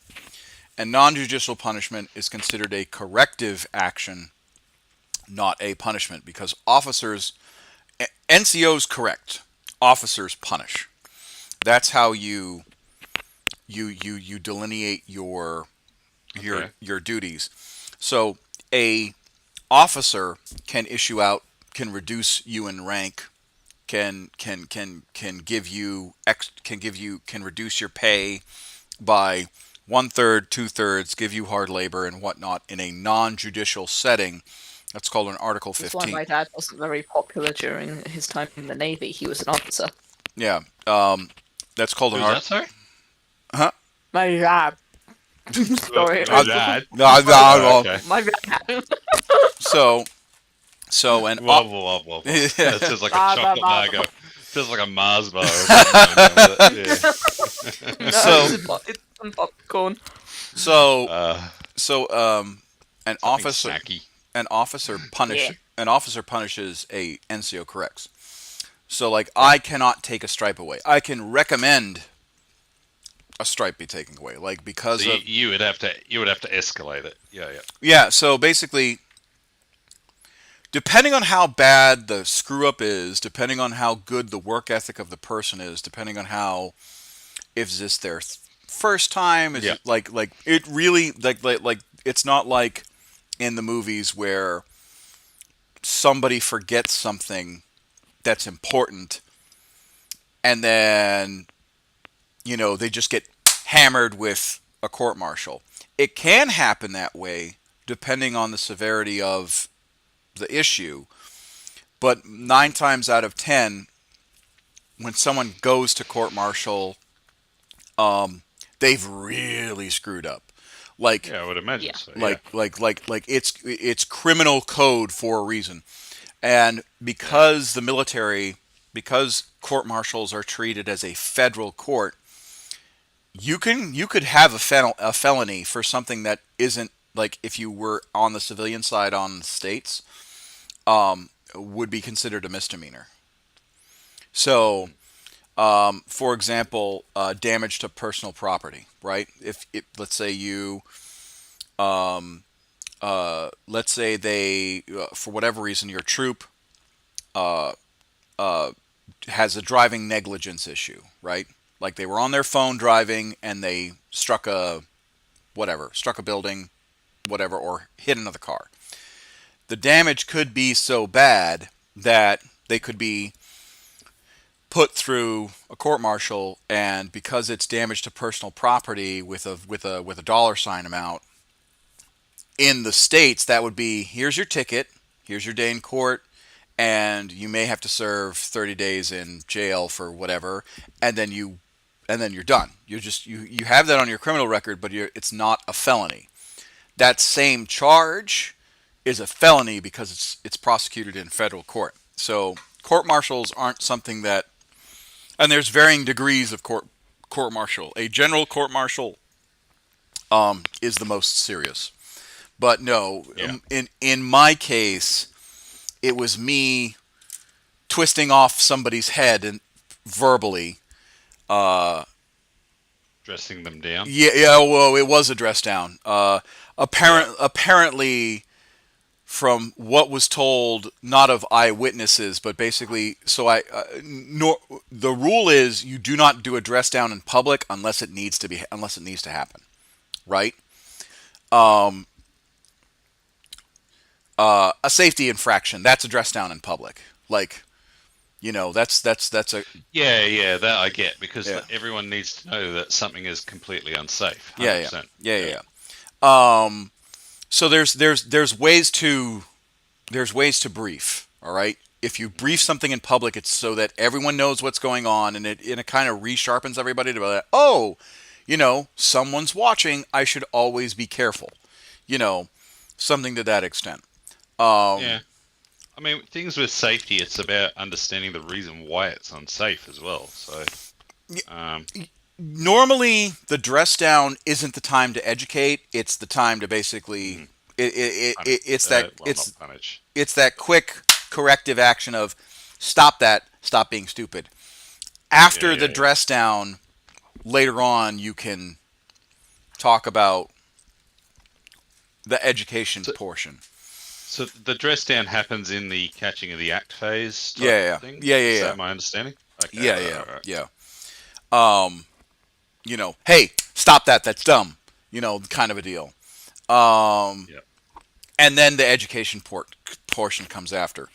So, in this case, as NCOs, a good NCO will praise in public and correct in private. That's kind of the method.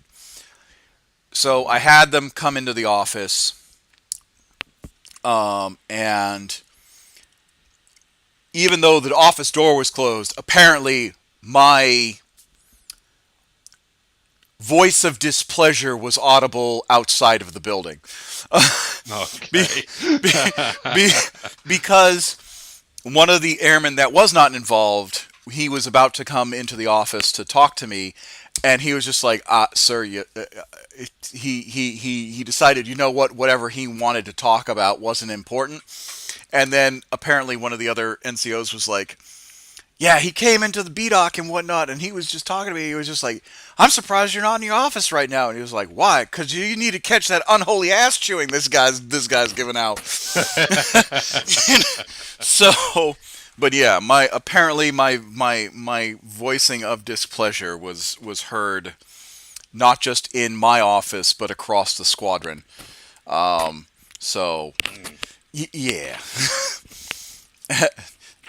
Doofa. Sergeant Hecht was, as some of the kids say, a big mad. We get days like that, unfortunately. Yeah, and I don't enjoy dressing down my people. I really don't. Like, I'll do it because it has to be done, but I would much rather, because the thing is as I tell people, I prefer to trust you as an adult than treat you as a child. Yeah. It's kind of, and as much as I don't want to sort of compare what you have to do to the private sector, it's like any kind of level of middle management. You've got to be able to trust the people that are doing what they should be doing, and if not, you've got to bring them back into line to make sure that they do that. So, well, I'm assuming in particular if it's unsafe. I mean, holy moly. Well, I'm assuming you've run into issues during your time as a tradesman.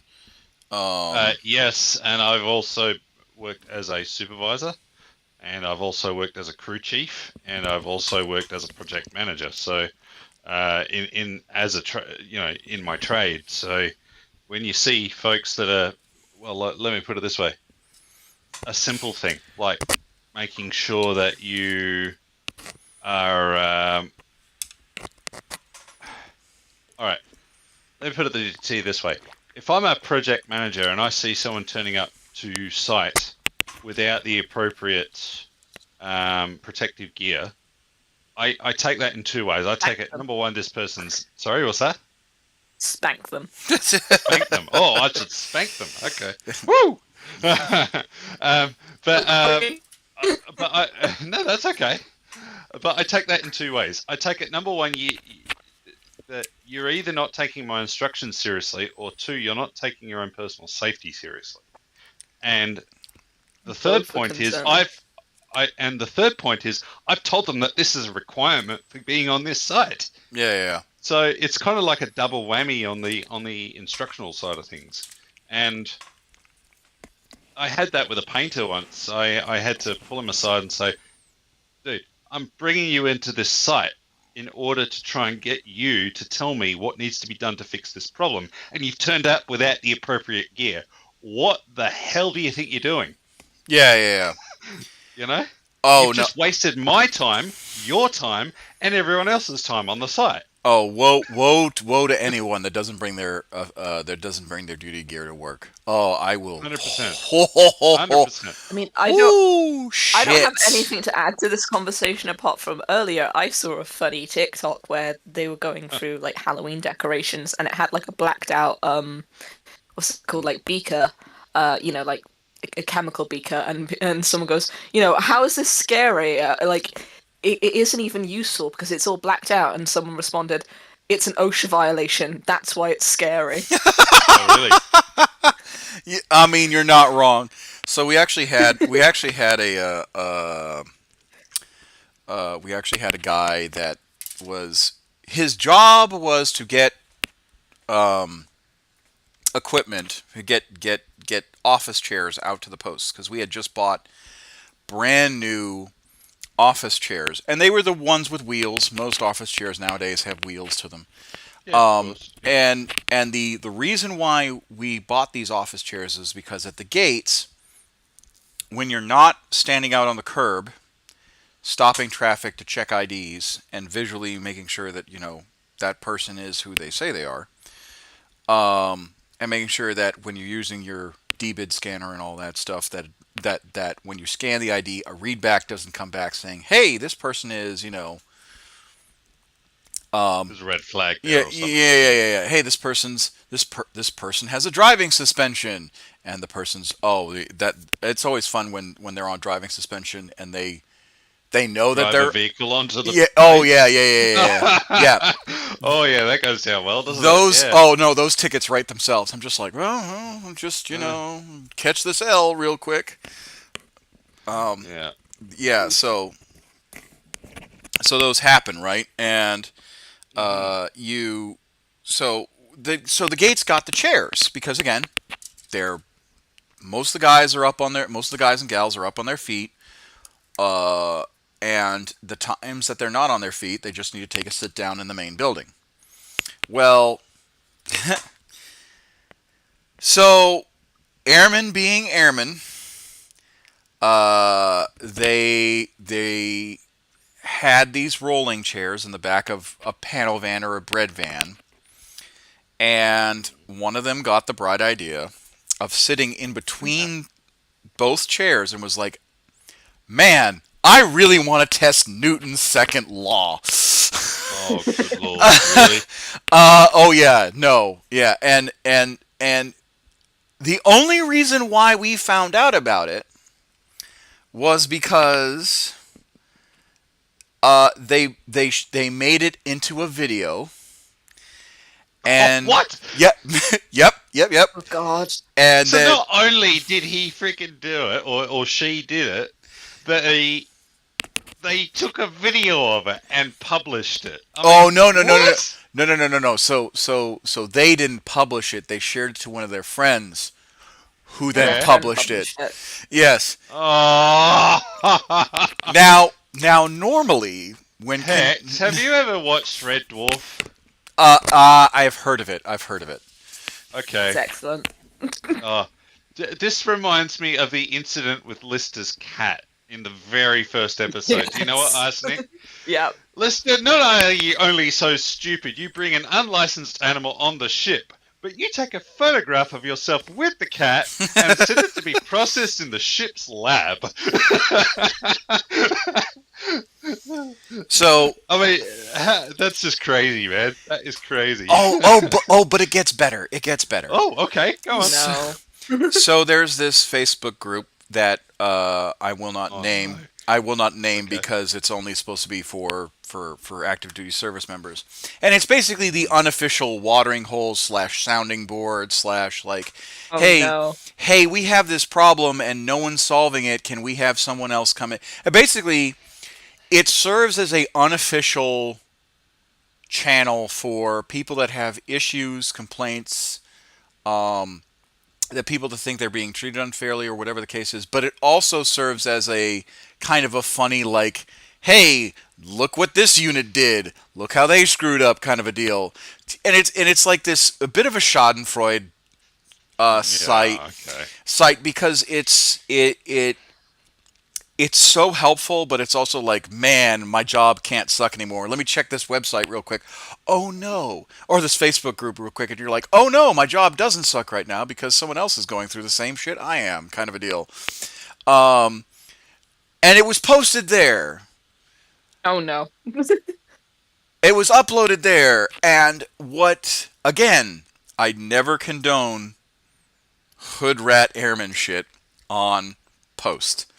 But if you are going to do so, don't have your unit patch, name, rank, visible in said video. And Especially at this point, you're so like, I'm sorry, I like, should you be an airman? Because you're kind of coming off a bit fucking stupid right now. so, Yeah. I mean, they all got dressed down. I was not the NCO that was in charge of these lovely children of mine, but I did know one of them, and I was just like, bro, you knew better. And he was just like, I understand, Sergeant. I didn't think about it. And I was just like, yeah, you sure fucking didn't. I was like, there wasn't a brain cell among all three of you. But yes, so needless to say, the unit has had their fair share of licks recently, self-inflicted black eyes, as I call them. But then the airmen do good. So, but yeah, these last 2 weeks have been a little rough for the good old technical sergeant. So, needless to say, that's why my streaming. Because I get so exhausted. Like, well, I'll get home and I'll just be like, all I want to do is just watch TV and die. like I just need sleep.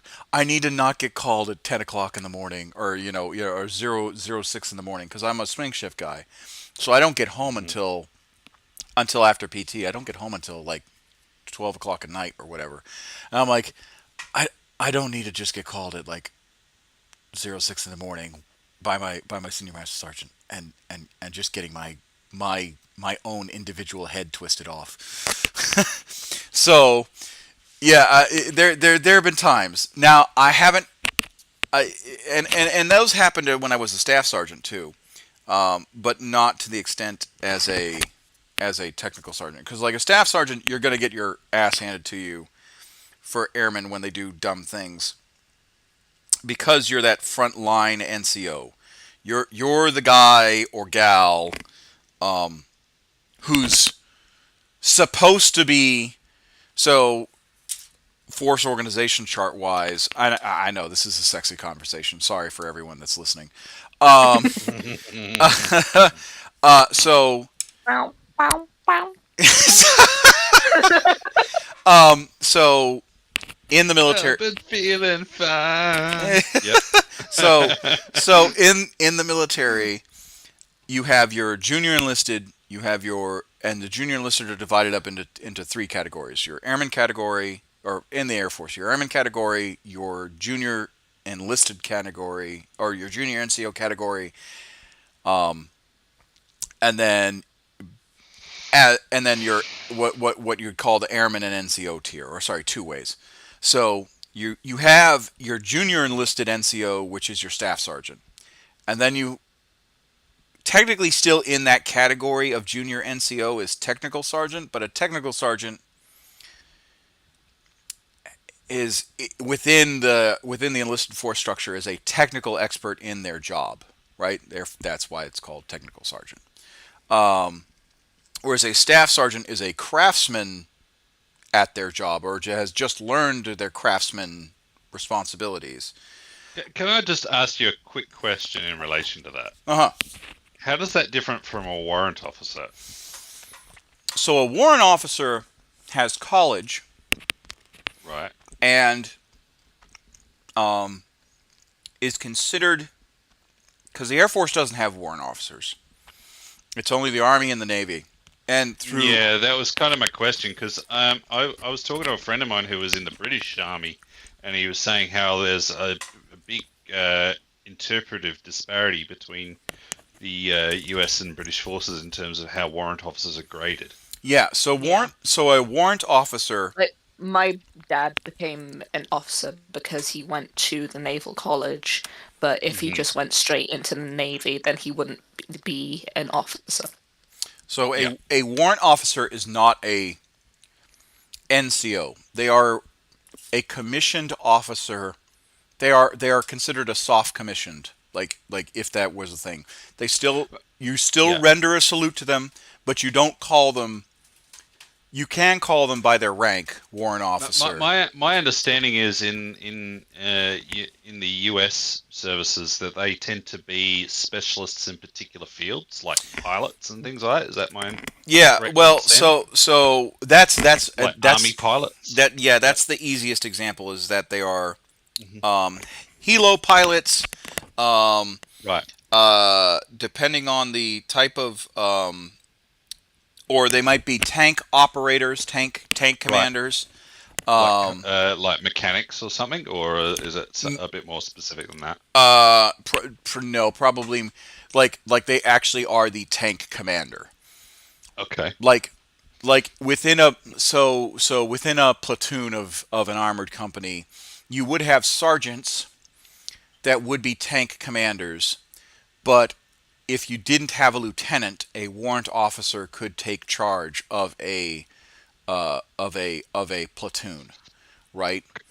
A little confusing, but anyway. Yeah, so I'm not doing it justice because, again, the Air Force didn't have, or they had warrant officers back in the 40s when we first. No, thank you. I do not wish to buy. Sorry, I do not wish to buy followers. Good day, sir. You are the weakest link. Goodbye. Goodbye. I'll tell you what, Hecht. I mean, look, I'd be happy to mod your channel now and again if you would allow me to. So. I was actually going to offer you that. Let me just promote you real quick. Thank you. And I will offer the same to you on mine when we're doing our. There you go. Stuff. Yeah. There you go. So much. You are now in mod. But anyway, so what was I saying? Because the Air Force used to have warrant officers, but when they became their separate branch, they just did away with them. That actually makes a lot of sense, though, doesn't it? Because I mean, when you're talking in terms of the operations they perform, it's saying that you need a specialist in kind of a different field doesn't make sense because they operate in the air. So you know. So one of the things that we've actually that a lot of NCOs, to include myself, say is we actually do need a warrant officer class, but not. Oh, okay. But they would not function the same way the Army does. Okay, all right. They wouldn't function in the same capacity as the Army does. Right. What you would have is they would be used as an augmenting force, similar to the officer class, but they would be used at like smaller bases. So you wouldn't necessarily need a Oh, so you don't need a full flight lieutenant or something like that there. yeah. Or if you needed a captain, you would have a captain, Right. and then underneath him would be like 2 warrant officers instead of 2 second lieutenants, right? Yeah, So gotcha. Yeah. it theoretically saves the Air Force money, but at the same time, now you actually have officer classes or different means of commissioning. Because the thing about the Air Force is that you have rated officer slots and non-rated officer slots. It is incredibly hard to get a non-rated officer slots. And what I mean by rated and non-rated is rated are your pilots, your air battle managers, and your well, it used to be navigators, but now they've kind of gone away from navigators, to where the pilot does everything. But basically, navigators, weapons operators, electronic system warfare operators, all that stuff. So anything that has to deal with the birds themselves, the airframes themselves. The nuts and bolts of what you're about. Yep. Yeah. Right. Whereas a non-rated is basically any officer that doesn't fly, that doesn't have some sort of flying status. So your medics, your doctors, your security forces, your personnelist. So I presume what you do falls into that category? Non-rated? Yes, if I was an officer, I would be a non-rated billet. Yeah, because you work in security, don't you? That's right. Yeah, force protection, yep. Law enforcement and force protection. Oh, so you're an MP, are you? Yes. Right, Yeah. gotcha. Which, I mean, I love being in security forces. Sure. It's probably, it is the most frustrating and yet most rewarding profession I've ever done. It's frustrating. I think people have said that about police in general. No, well, I mean, so here's the thing, and this is what I always tell people. Yeah. We're not considered real police because we don't have a. Yeah, there's a legal statute around what police can and can't do. Yeah. Well, we're not considered federal police officers. We're considered federal peace officers. Gotcha. All right. The reason why we're not considered federal agents or law enforcement in that category is because we aren't certified the same way that a FBI agent or pick anyone in from the alphabet soup. You know, 3-letter category. Any kind of law enforcement agency. Yeah. So or police force. Yeah. So but we are considered federal peace officers in times of emergency and whatnot, because during limited and absolute martial law, we then take over as the policing element. And the civil authorities, the actual like town cops or whatnot, they fall under us, and then they would have to follow our standards and procedures. So, but there is certain legislation behind that, I would presume. There is. So, Gotcha. in the United States, it's called the Posse Comitatus Act, right? I've heard of that. I as a law enforcement officer from a military base cannot give a civilian any sort of citation or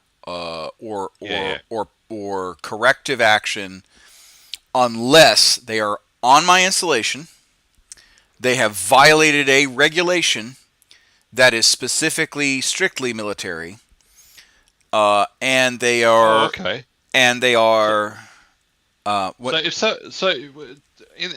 what you're telling me, then, if someone gets caught speeding who is a civilian on your premises that you are assigned to, Yep. you have to refer that to, like, so they get caught for speeding, that you have to refer that to a civilian law agency? So, Is that my you're understanding? Because it's essentially a civilian regulation? you're kind of right. Right. In the basics, that would be yes, but you have separate jurisdictions, right? So for concurrent, most bases are considered concurrent jurisdiction because they are dealing with two separate legal systems. Okay, two separate legal systems have authority to be on the installation.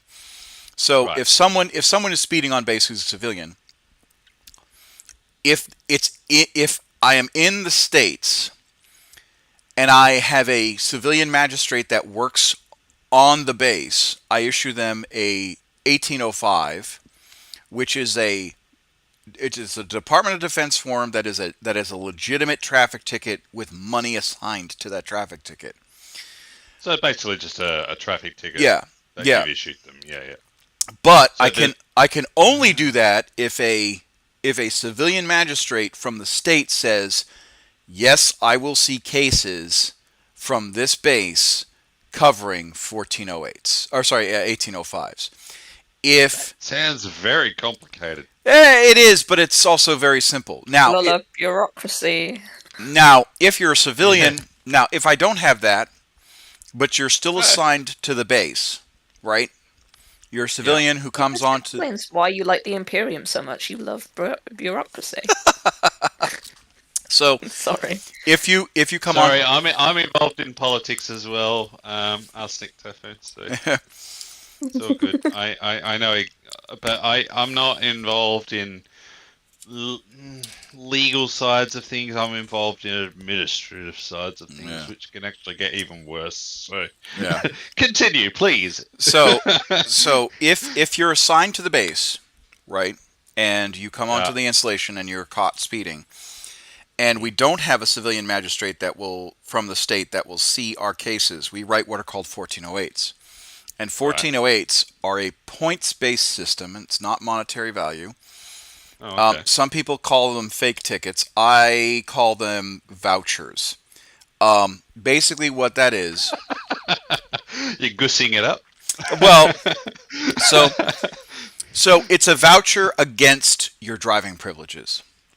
So on any base, the base commander, the installation commander is considered the military governor of the base.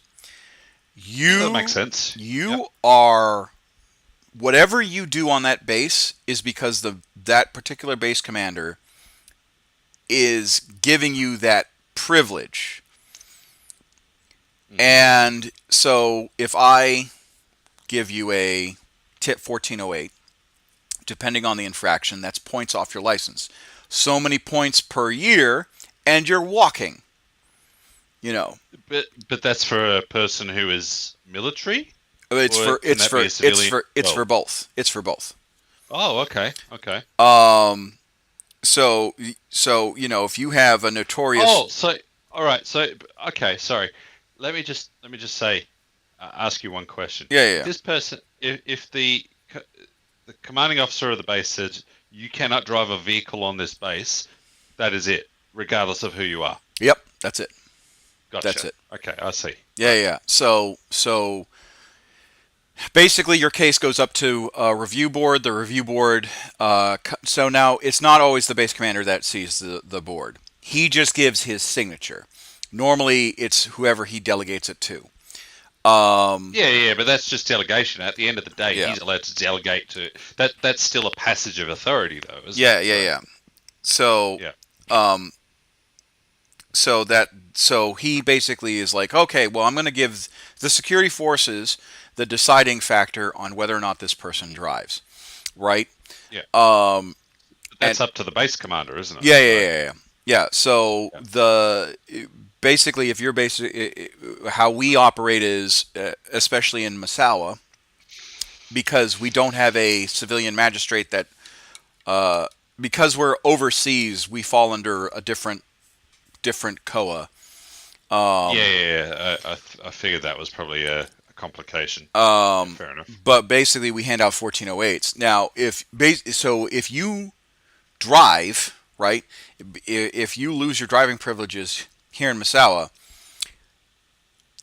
you can't drive on base or off base because your privileges derive from being here on base.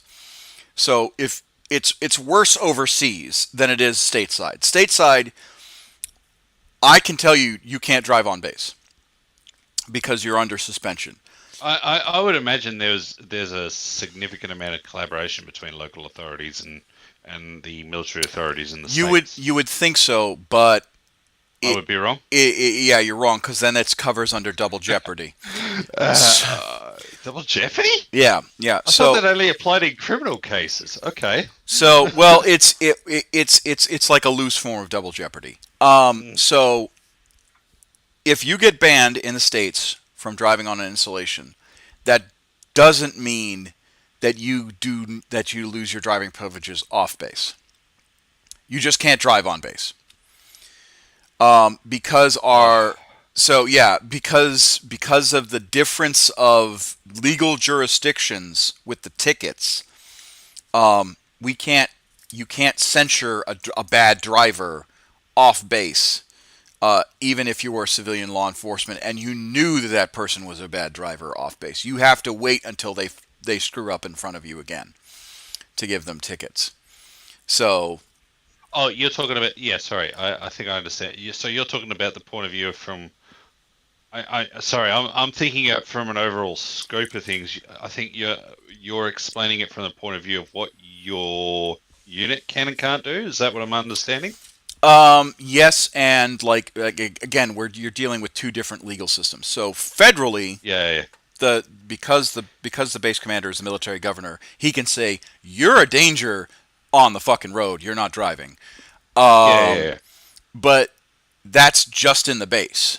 He can't then go to the local PD and say, this guy's a danger on the fucking road. He's not driving. The local PD would say, well, yeah, he may not be able to drive on your base, but we don't have enough to suspend his license outside of your base. because they would do it by the jurisdiction of their own legal system. Exactly yeah. Right. So that's that. Yeah. So while we have occasionally communicated to each other, especially if we have like habitual offenders, but then they know who to keep an eye on too. Yeah, but it's not like once you get suspended on base, then you're suspended everywhere else.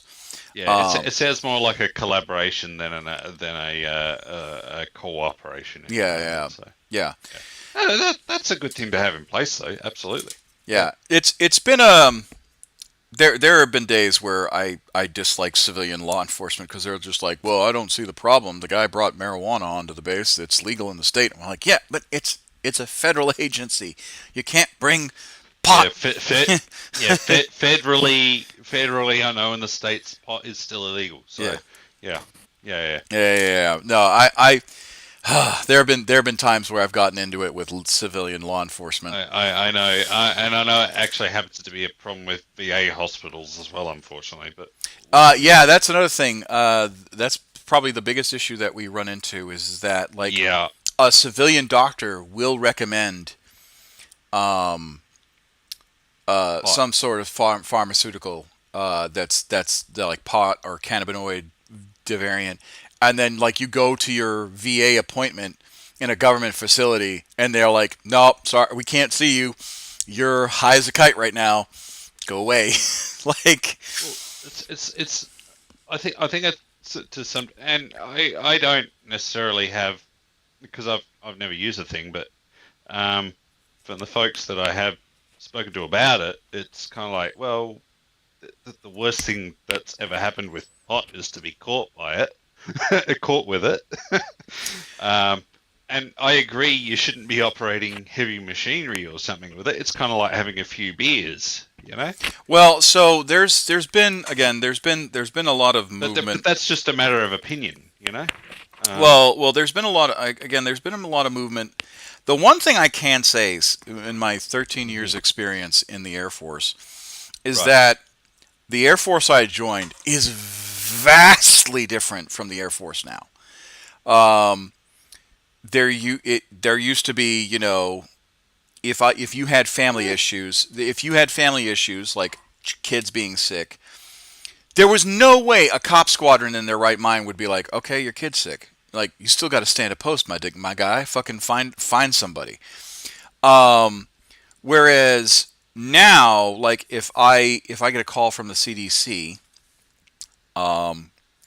that, you know, or if I get a call from school that, you know, Morgan's running a temperature or Brianna's like ill, they'll be like, hey, come get your little petri and they'll be dish. fine with that. Yeah, and I'll be like, look, I can't, I got to go home. Heck, they'll be completely fair with it. Like, private industry's changed very much like that over the last 10 years as well. It's gotten a lot more forgiving in that respect because they realise these things are important to people. Well, yeah. I find it funny because like in my not funny, haha, but I was just like, wow. I was reflecting on it over the past. Yeah. And to be fair, I have as well because I mean, like, I've moved from. I did I tell you I took on a new job about 5 months ago? No. You're no longer a design manager. No.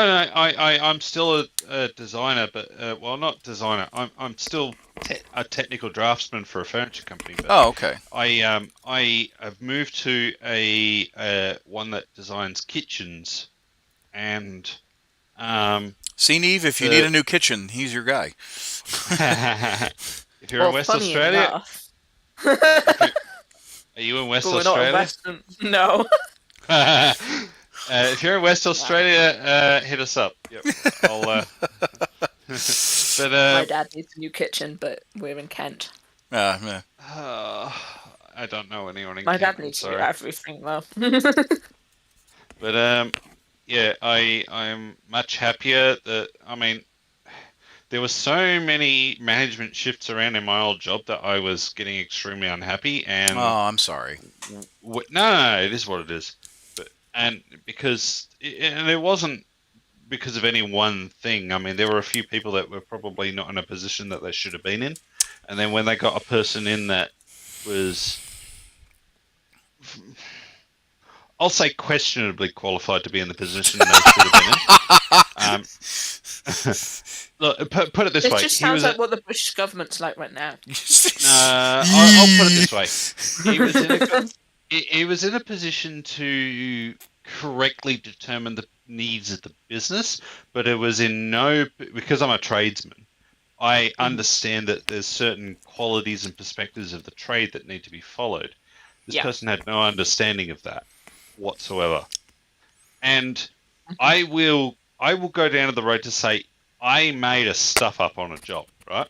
I made a big stuff up. It cost a lot of money, but we managed to reduce the cost of the stuff up down quite a bit in comparison to the contract. So I completely fessed up about it. The first thing I did was I went to the general manager and I said, I think I've made a major fuck up here. We need to have a chat. And I was expecting, that was one of the mantras of the business. I wanted to be completely honest with the guy because, you know, they were good to me all the time before. Here's the thing, right? I was expecting to maybe be shown the door for it, but at the very least get a written notice to say you need to improve. They strung me out for a week to saying, right, because I had a chat with my manager straight afterwards and said, look, I'm concerned about what's happened here. I understand you could have probably shown me the door for this because it was a very expensive mistake. Look, what do you think? And he's like, don't worry, it'll be fine. And then 4 days later, he gave me a written notice. And I'm like, why the fuck did you string me out for a week? Why didn't you just tell me then there? Look, you're going to get a written notice for this, 100%.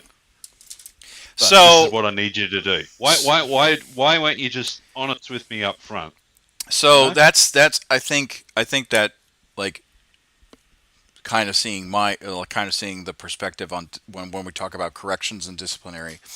Mm-hmm. So when my guys got, busted up for doing something dumb, I went to I got called into the boss's office, so our ops superintendent, who's a senior master sergeant, and he's like, he he didn't twist my head off. He could have, but he was like, I know how you operate. I know how you do business. So I'm gonna let you handle it, your way. But this is what we're looking at. The ball's in your court.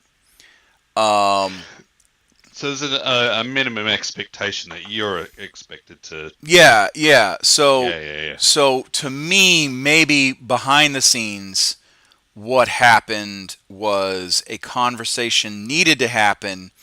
It didn't happen when it should have, and therefore you got strung along. Now, I'm not saying No, that. no, no. That's not what happened with me because Oh, I know okay. I know they had the conversation immediately after I told the general manager. Okay. All right. Because I know how this company operates. I was actually see, the funny thing was, right, I actually worked for that company previously, and I was this guy's manager. Oh, When no. I lost and then I moved on to another business, and when I lost my job there, I actually came back to one of the directors who I actually got on well with and said, look, I've lost my job here. Is there any way you can help me out? And they put me in a job which was under the guy. I was like, okay, that's fine, but as long as I'm reporting to you. And then when that guy got moved out because he wasn't handling the job like he had a lot of emotional problems and things like that. That's tough. I got put directly under this guy, and this is the guy I had to report to. I know for a fact because I actually spoke to people in that office because this is the way it works in private industry. You get to know people and you hear things. I know for a fact that they had that conversation about 5 minutes after I spoke to the general manager. Oh, okay, all right. And they still strung me out for 4 days. That's why I wasn't happy. So, yeah, I had a chat with my other colleague, who was the other drafty, who was my compatriot with the other business, and I was just like, you know what? I'm not happy with how this was handled. I'm going to start looking around, and yeah, look, I accepted what I got. That's perfectly well and good, but I'm a lot happier in the place I am now because one of my strengths that I know I have is helping businesses develop into automated processes which kind of resolve themselves. And what I mean by that is, say you want to, you got a spot where you always put paperwork for someone to pick up to know what they have to do next. And I'm good at developing processes and things like that. And I moved into a business where that kind of thing got appreciated, and they're looking to develop to that next level because I've got a lot of experience in automated processes and larger organizations like that. So I've moved into a smaller business that is looking to do that type of thing with a big builder. So I'm in a good, happy place now because I'm able to help them do that while also helping them move their processes along, which is awesome. So, Yeah. And my boss, thank goodness, my boss, who owns the business, and the factory foreman are both guys I went to trade school with. They were in my class that year. Oh, no shit. Yeah, so we all sort of and the production manager, we all went through school at the same time. So we actually kind of like, hang on, I think I'd recognize you from say 15 years ago, but were you in? Was this your lecturer? Was this your? Oh yeah. And it's like yeah. That's always nice when the stars align. Yeah. It's kind of like a full circle, if you know what I mean. So yeah. Flute Right. Skywalker 91. That's pretty funny. My dudes and dudettes. Well, I appreciate the hey. You're joining in on. We just finished a very lengthy conversation about administrative processes. I know, it's riveting. Quick, everyone, get your popcorn and tune into my channel. I'm already away from mine. Fucking hell. Yeah. So yeah, it's been an interesting conversation. But no, Yeah, 100%. Yeah. So, yeah, needless to say, I had to twist this particular airman's head You off. guys have just been like talking about administrative operations. I've been here in the background just eating popcorn and working on people's like faces. But it is interesting. Are you a photographer? No, she's not. No, I'm Oh, a no. 3D artist. Oh, what, sorry? A 3D artist. Graffiti artist. 3D, 3 Delta. Oh. Right, Yes. Gotcha. Yes. Well, 3D, like, sorry. No, you're right. That's all right. I can translate British to Aussie. I just can't do it back. Shut up! I live with a bloody Mancurian. That was the one thing I had such a hard time learning, is that it's like painting on a sprue. What heresy is this? It is what's called the easiest kind of heresy. I will paint on stands when they are put together, but not before. The reason why is because I don't. I'm always afraid that as soon as I'm done clipping it, I'm gonna miss something after I glue it on. So, Oh yeah. yeah. I used to build little ship models. I was worried about the same thing. Yep. I hear you. So while I understand that I am committing high treason,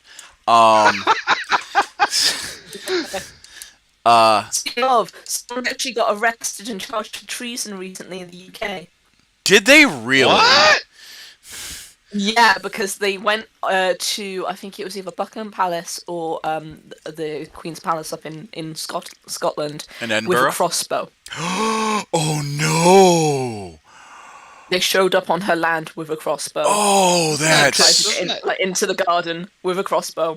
like that's like low key medieval treason right there. Like, I'm on, just doesn't curious on how they plan to punish him, because we no longer have the death penalty. No, you don't. That's right. Yeah. Doesn't that qualify as high treason though? Because attempting to Yeah. assassinate a head of state is high treason. Yeah, yeah, yeah. that's just That's a bit full on. wow. Wow. Oh, We're past trying to snoop photos of the Queen while she's on her estate now. Wow. I know. Well, so that's. They're bringing a crossbow. I mean, Crossbow, yeah. I mean that's. Why is something so medieval? I mean, hey, if you want to send a message, you bring a crossbow. Jesus, is it so? Like, At Windsor Castle is where he did it. oh, so Okay, yeah, I'm That's gonna a bit put it in. daft. I'm gonna put it in the general Yeah, in put it- your server. yeah. Put it in general chat. So it happened on Christmas That's Day. bad under Treason Act, but what, last year? Yeah. He's only been charged and tried for it right now. Oh, so they're finally getting to his. Yeah, basically. Yeah. 20-year-old man. Holy moly, this guy's not exactly very old. I mean, that's also. I mean, he doesn't have to worry about anything else for the rest of his life. Palpatine was misunderstood. It's just so it's so goddamn like bizarre the more you read this. So I'm gonna read it out to you guys. Yeah, go I'm ahead. reading it now. A 20-year-old man has been charged with a treason offence and making threats to kill the Queen. 1 second, why can I hear my voice? Who's got? 1 second.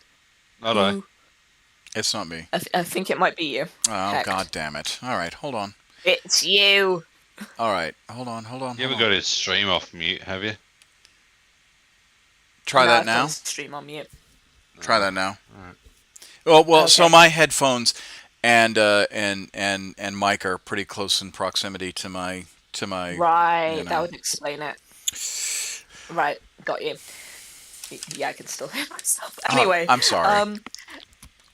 A 20-year-old man has been charged with a treason offence and making threats to kill the Queen after he was arrested at Windsor Castle with a crossbow on Christmas Day last year. Jaswant Singh Shelley. I'm probably butchering his name, I'd say Shale. but Shale, Yeah. from Southampton, was also charged. Of course, he was from Southampton. Was also charged with Okay. possession of an offensive weapon. Shortly after his arrest, Chale was sanctioned under the Mental Health Act. Once again, I mean, he's that- from Southampton, so Oh man! And no one's here to defend themselves. Damn! Shade is just being. I have no listen. comment. Happened several years ago. Cardiff was finally in, I think it was the Premier League, and they were up against Southampton, and they lost. So we have beef. Okay. All right.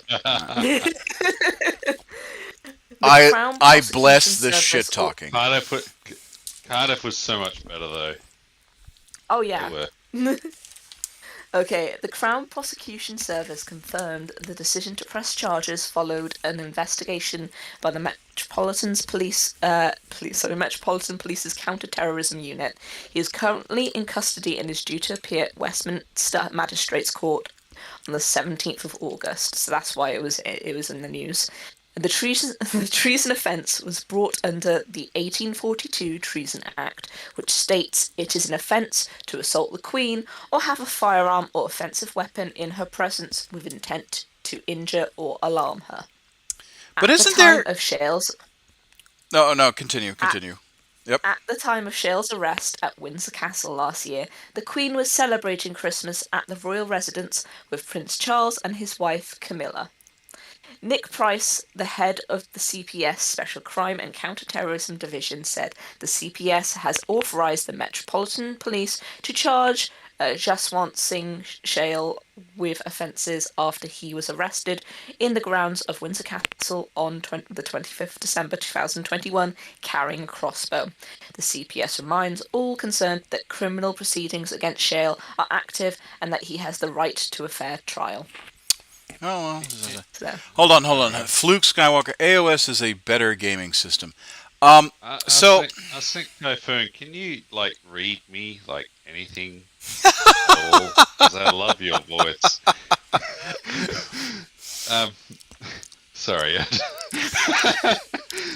that's You she. got a nice Needs to voice. be on a podcast. She. No. Well, there you go. Out of everyone who I have on, your tenor is nice. Like like you have a nice like mid baritone tone. Neve is like alto soprano. And I am what's called horribly garbage. So no, I do enjoy listening to her, like especially when she talks about lore, Warhammer lore, and all that stuff. Speaking about lore, Fluke Skywalker said, Age of Sigmar is a better gaming system. Well, yes, 'cause it has tech lists. Can I be fair? Like you know how people say they could turn off the lights to Sean Connery and stuff like that. I'm Yeah. saying that about you. Oh, Nick that's sweet. Oh, That's you sweet. got that kind of beautiful voice. Yeah. Thank you. oh, thank you. So the yes, Age of Sigmar is a good system. However, I do prefer Warhammer 40k. You're kind of sci-fi kind of guy, though, out of sci-fi and fantasy. Like, I know you like fantasy, but I know you tend to prefer sci-fi. I mean, I grew up watching Star Wars and Babylon 5 and Oh, I love that show. I love that show too. It's such an underrated show. Like people Oh yes. love DS9 because it kind of went against. I love that too. Well, so like I find it funny with DS9. Like everyone's like, "Oh yeah, I love that show." Gene Roddenberry hated DS9. Yes, he did. Yeah. I mean, yeah, he wrote the scripts for it and whatnot. Yeah, there was a bit of I remember there was a bit of a misnomer going about DS9 that it was kind of done to compete or something to that effect, because they were releasing Babylon 5 that year, and they were trying to do God, I something forgot I similar. had Danishes. Oh no, it wasn't. They were trying to compete with it. Apparently, one of the writers, like, that they were talking about, like, one of the writers may have walked away with an idea, and then they turned it into a Star Trek idea or something. That's where it came from. I remember hearing something about that. There was no basis to it. It was just, yeah, it was something interesting that came up out of it. Yeah, I don't remember exactly what the big scandal was, but Oh, it was bollocks. yeah. Well, no, That's no, all it was. no, no, no, no. I know it was bollock. Well, because it's nerd community. Most of the time when we have Yeah, of beef, it's course. bollocks. Yeah. But what I found interesting I about do the agree. fact, what I found interesting that about DS9 is that, like, people were like, "Oh man, DS9 was really good. Voyager was awesome." I was like, "DS9 wasn't liked by your creator."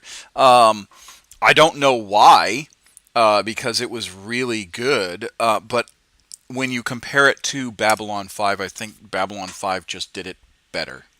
I Can I be fair? The reason DS9 was loved above any other series is, like, there was apparently a guideline with the writers in the like initial seasons that they couldn't write character conflicts unless it was within alien influence into their character stories. And it's okay. just kind of like, that doesn't make a lot of sense, because that means they're not human. Yeah. And then that could have potentially been the reason why he didn't like DS9, is because he's like, there's too many character conflicts in here. And it's like, well, no, that's the whole point, because you're bringing them onto a frontier which they're having to deal with basically what is an alien race. And they're a very religious alien race as well. So they've got their own religion and their own mantra and stuff. And I thought that was really cool. That's what folks Yeah. really relate to, you know? Yeah. Yeah. Yeah. Um, Well, I kind of liked it for the effect of, again, I think Babylon 5 did it a little bit better, but because mhm. there was, because in my opinion there was a little bit too much World War II allegory going on, which coming What are we talking in DS9 or? in DS9. Like Babylon 5, it was more. It was it. Well, you could say the same thing about DS9 with the Shadow War, but you know, I mean, you mean Babylon 5 with the Shadow War? yeah, Well, because here's the thing: the Shadow War was more analogous to, like, the War in Heaven, except it was, yeah, but, like, with when you talk about, like, the Cardassian expansion, and then you get to the big bad threat of the Dominion. I think you were saying Kardashians. Yes, Kardashian expansion. yeah. The so but like, yeah. I mean, but the thing is, right? You can kind of see it as a massive setup if you think about it. It's like the Dominion engineered the war between the Klingons and the Cardassians in order to force the Cardassians into a corner in order to beg for help. yeah, yeah, yeah. And who'd they ask for that? It was the biggest other power other than the Federation. They didn't want to join the Federation, so who'd they reach out to? The biggest militant power that they could think of, the Dominion. Yeah. They didn't take the new kids onto the block into account of their fanatical beliefs, though, and Yeah. it did them in at the end. Well, it also. I think the end story was a little bit understated for them. I think it was good for the way that they closed the story off for the good guys. That was fine. Yeah. The No. way it was closed off for the Cardassians sucked. It wasn't great. Felt like Yeah. they wanted to rush the end of the season, if you know what I mean. So Well, and that's something that like I said, Babylon 5, I felt I felt if it went to 7 seasons, it would have done. Because the thing is, J. Michael Straczynski, the writer of Babylon 5, him and Douglas Netter both basically wrote out the entire plot of Babylon 5 to include the movies, to include Yeah. like the before and after, before they even started filming. And if you haven't watched Babylon 5, for those of you that are watching the stream right now, You need to. you fucking need to. The graphics are a little dated, Yeah. but So you're gonna hate me now when I say I've not watched it, but my dad has. yeah, I mean we've talked about that. I think, Yeah. Yeah, and I still about say that my dad's a giant nerd. no. Well, Nothing wrong with that. yeah, Nothing wrong with that. nothing wrong with that. My dad, sorry. but anyway. Yeah, It's so I loved Babylon 5 because it was Shit, sorry. it was that unique, and the storyline was just well put together, and it dealt with Storyline was a bit all over the place, but when you kind of pieced it together over the grand scheme of things, you kind of understood what was going on by the end of the whole story. It's like they planned everything 5-6 seasons in advance. yeah. Like the one thing that I always tell people is that, like, look, the first season is going to be a slog, but it's because they're setting up everything everything after that. The only thing they had to write out was the unfortunate thing with Sinclair's character, because unfortunately that guy had a mental illness that they couldn't. They couldn't. And it was deteriorating, so Yeah. they had to write him out and put a new character in. But it worked out pretty well. Oh, Bruce Boxliner was like the best happy accident. Yeah, I'd say so. That like they really did score a home run with him, because him as Captain Sheridan, like, oh fuck, is that time? I'm gonna have to log off very, very soon. Heck. oh no, hey man, I appreciate you you joining me. I like I said, this stream was kind of a painting, and I just wanted to like chat up with people if they were available. I mean, this is something a bit different that I haven't seen you do. So no, it works. I'm cool with that. Well, so I like I said, I'd love to do something like this with my daughter, and put it on stream. I think folks would get a good kick out of it. So. Well, whatever her like hobbies are. So, like, for example, the reason why I do sit and paints is because I have a very massive backlog, as Neve will attest to. Yeah. She has seen some of the photos of my backlog. It is embarrassing. I mean, Warhammer's not my thing, unfortunately. But like I said, and you've said, I'm massively into Elite Dangerous. So yeah. Unfortunately, there's no models I can paint for that one. No. They don't. I will tell you something. There is actually something called the Heart Nebula and the Soul Nebula out on the edge of the galaxy. I'm actually coming back from that right now. Oh yeah. I was doing a big fight with the war with the Thargoids, and I was just like, I need a bit of a soul-searching pilgrimage after this, so I decided to go do that. Yeah. Did you make it out to those nebulas, or did you run out of gas? No, I didn't run out of gas. Are you kidding me? Fuel scoops, everything. I set up a full Anaconda Explorer to look at you out there. Yeah. So I shot down enough Thargoids to make it work, and made the money I needed to out of it. But everything comes at a cost, I guess. Yeah, well, if there's one thing we know, is that if it's a commodity, someone's going to sell it. But yeah, no, if your kid likes painting or building stuff, or any sort of crafts, it's a really nice palette cleanser. I'm doing it because I am a filthy hoarder when it comes to Warhammer models, and I'm ashamed of it. But Hey, I met Russ through you, man. So not the other way around. Yeah, well, that's true. And he's actually become one of the biggest helpers on my Discord, on my channel, and through squadrons now. So I mean, I owe that to you. So thank you you. you two have been like instrumental in teaching me how not to suck at flying. Like I thought I was okay, and then You want to learn more? and then I'll you happily teach you more. and then you two were like, "Nah, mate, your little league stuff. Let me show you how to pinball around the battlefield real quick." And I'm just like, "Oh wow, this is so cool! I could barely make my targets." Yeah, but that's the way it tends to be. I mean, look, we'll happily teach you more if you got the time. I mean, like I've made training videos and stuff for my team and stuff like that, so I'll happily show you more. I mean, when I do get a chance to actually sit down, because like the problem is that It's since time, yeah. since I put on Tech Sergeant, I have found out I have less time than I did as a staff. Funny how that works. You said you wanted to make Tech Sergeant. What's going on? Well, no.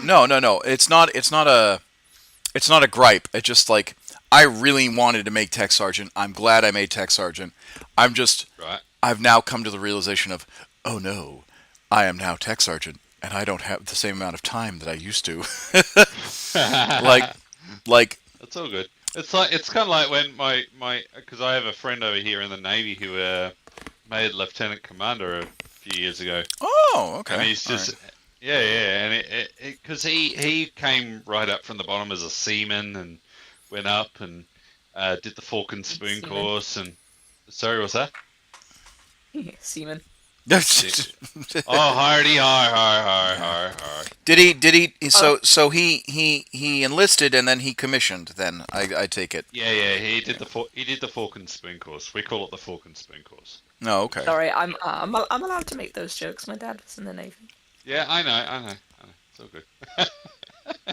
So yeah, he did the fork and spoon course, and he after he got promoted, he got moved back to the capital because he ended up becoming a chief logistics officer or something. But yeah, and good for him. But yeah, he was saying that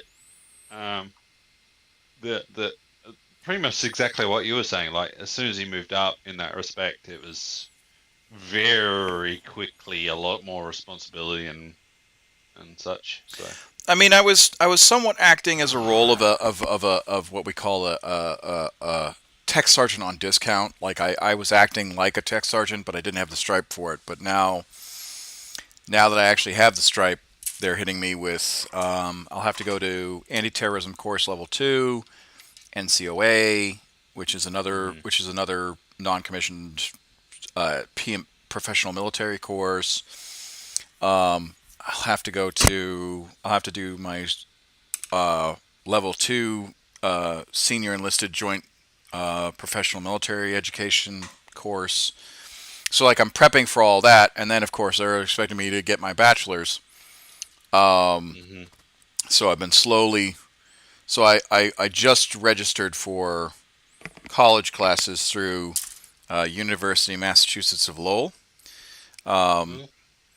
I could have gone to like an online school that would have taken my tuitions assistance, my government given tuitions assistance for being in the Air Force, and gone through there, but and I wouldn't have seen any money disappear from my paychecks.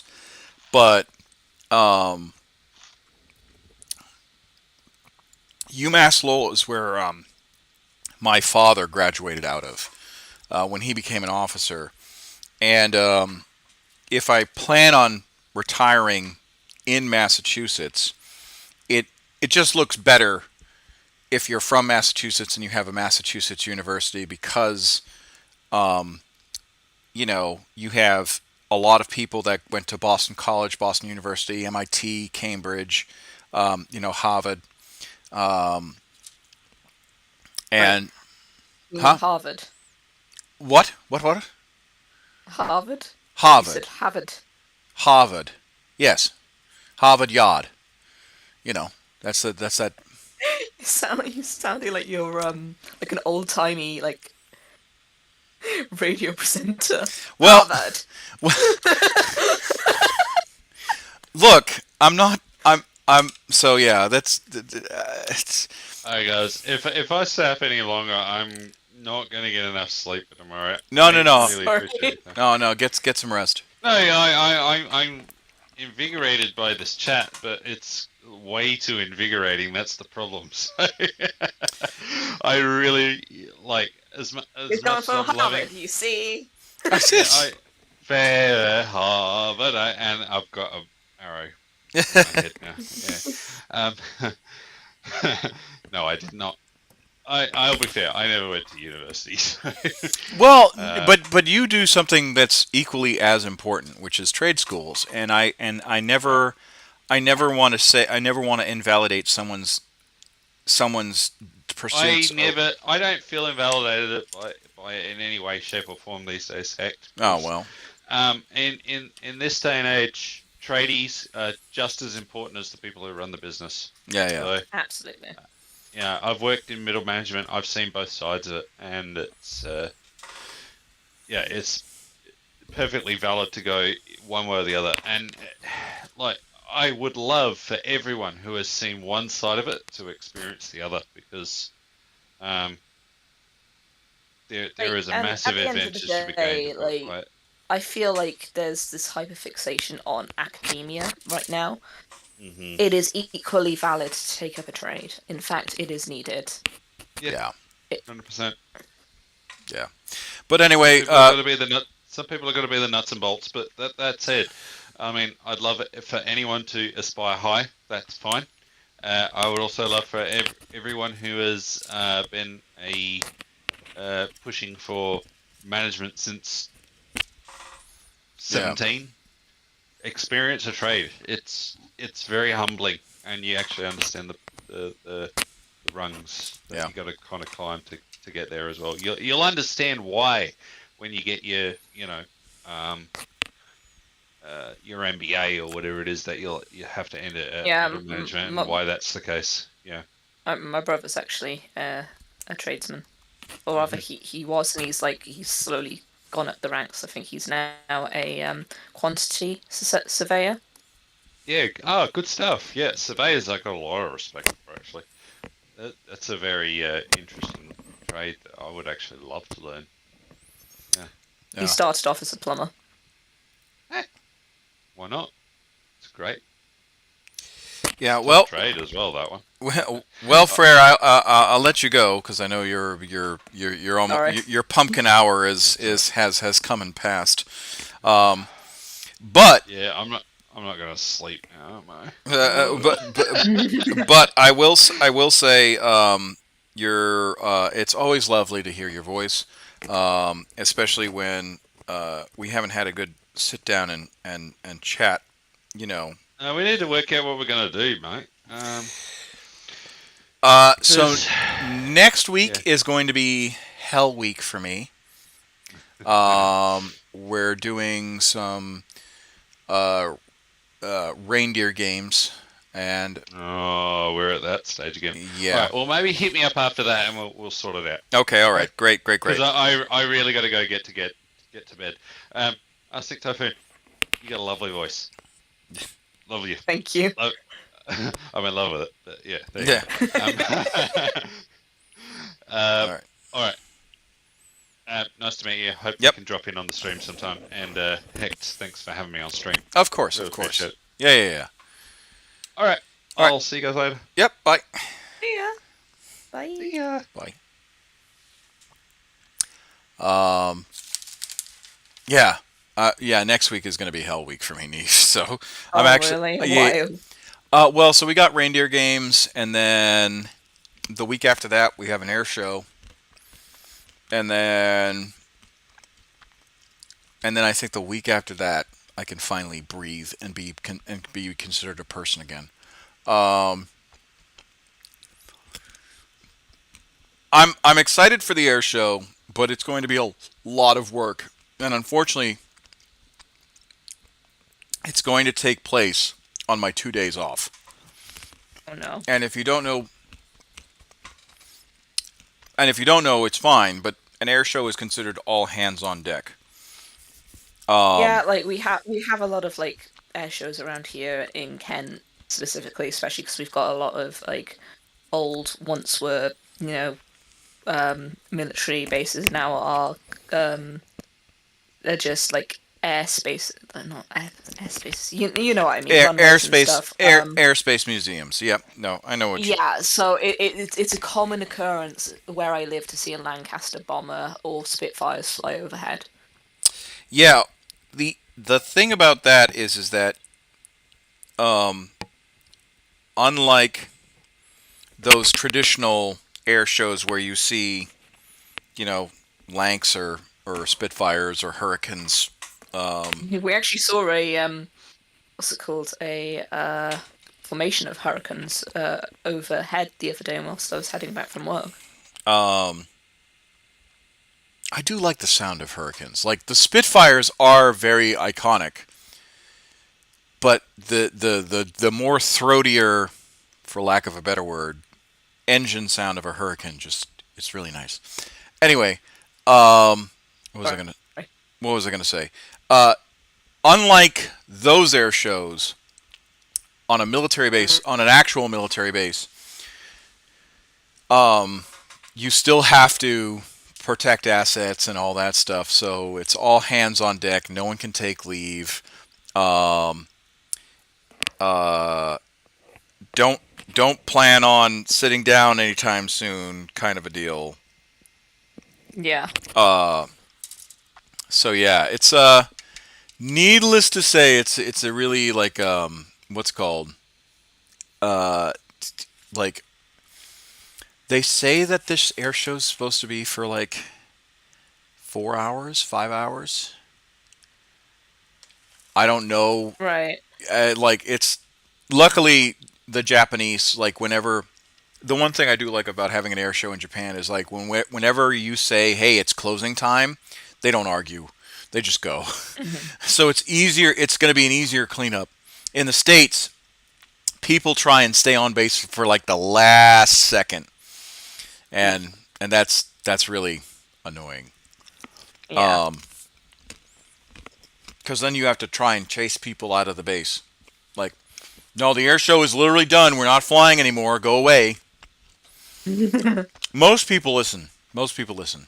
It's the one Karens. the onesies and twosies that are like, well, they're still flying up in the air. I'm like, yeah, that's because they're circling the land. Go away. You know, Yeah. those pilots are Dunskies, my dude. Like, yeah, flying for 8 hours isn't, it's nothing to a pilot, but they kind of want to go home, and so do I. So, unfortunately, Mush. yeah, unfortunately, we're going to be doing. Like, I love air shows, don't get me wrong, but it's so work intensive that, Yeah. like, that's the one thing I do. That's the one thing that I've learned about being since being in the Air Forces is that the job is so work intensive, but after you're done, you can look back and be like, God damn, we did good today. It's just getting to that point is the slog, you know. Yeah. Um, but enough about that. What games have you been looking forward to? Looking forward to. Yeah. I'm still looking forward to. Not too sure, but things I've been playing. I've been playing Stray a lot recently. I figured you would play Stray.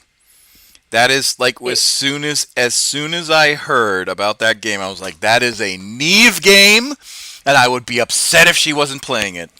Yeah, so one of my friends kindly got that for me for as a graduation present because I of course graduated last month. Yeah, yeah. By the way, Uh, congratulations. Thank you. Um, and yeah, so I've been playing that. It's a really chill game, apart from when the things try and kill you. I like the exploration aspects of it. the things that keep trying to kill the cute cat that I'm playing as, not so much.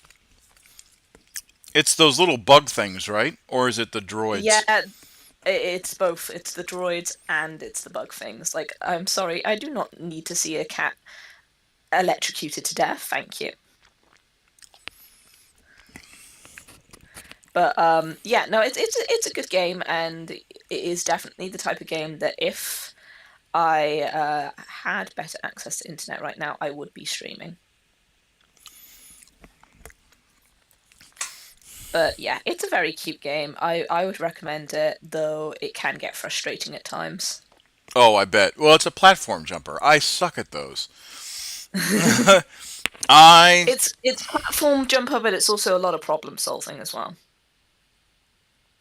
See, I don't mind the problem-solving bits. It's the platform jumping that would get me mad. Because I could probably figure it out, without the platform jumping, except then you have to be really good at platform jumping. And I fall off of platforms in Skyrim. Let's just put it that way. A game that is not traditionally the game that is definitely nowhere near a platform jumper. I fall off of jumps in Skyrim. Yeah, no, I get you. I mean, no, actually, even better. Vermintide is not a platform jumper, and yet I've seen what you're like in Vermintide. It's just awful. The amount of times I'm just like, where has Hecht gone? Oh. there has Hecht gone. If not yeeted by a troll or a chaos spawn, I have fallen somewhere. Yep. Half muck fallen. Yeah. Alright, well, we haven't really gotten a whole lot done today. Like, it's already 1 o'clock, and I think I may finish 1, maybe 2 cultists. That's about it. That's kind of sad. But at the same time, I know I need to do this. I know I need to paint. Hey, at the end of the day, though, like, don't forget that this is a hobby, and the moment you start treating it like, oh, I must do this, or else you're gonna get burnt out. No, that's true. I guess my take on it is that, like, I wish And you know, if anyone understands burnout, it's me. I wish I had more time. Yeah, no, I get that, and that's a valid, feeling. Just be kind to yourself. Never. I'm goblin. Oh my lord. Okay. All right. Golly. Be kind to yourself, boss. Lord, blowing out my goddamn eardrums.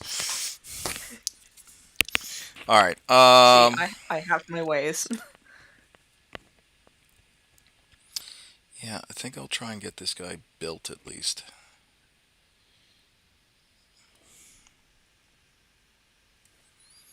And then I'll do the metal studs in a bronze. Right. I need to do a bit more build-up of the peach fuzz there. Have you? I mean, I know you're building. I know you're painting and all that stuff. But have you commissioned anything recently? I mean, besides the chibi art. Not recently, no. Oh, okay. All right. Though, 1 second. I have DMs.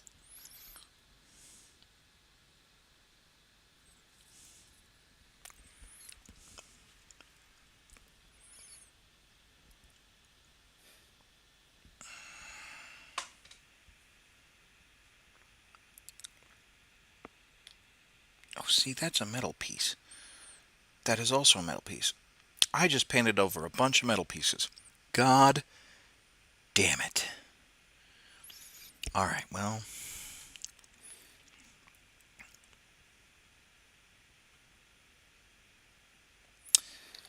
I think what I'm doing is, because I have it in my head, is that all the Chaos Cultists aren't going to be uniformed. like they're just going to be a mixed match of scavenged Hey parts. Kevin, do you want to see some really cute kittens that look like they have eyeliner? Oh my Look at these god! kittens! I want one so badly. Oh, they're Scottish folds. I love Scottish folds. The Scottish Straights, actually, which is the more ethical of the two, because Scottish Folds, actually, like, the reason why their ears fold like that is because they have cartilage problems, which can later mean that, like, Scottish Folds are inclined to have problems like arthritis in later life. So how do they get the? Oh, it's probably because of breeding. Yeah. As always with everything in the pet industry, it's probably because of breeding. Oh, Yeah.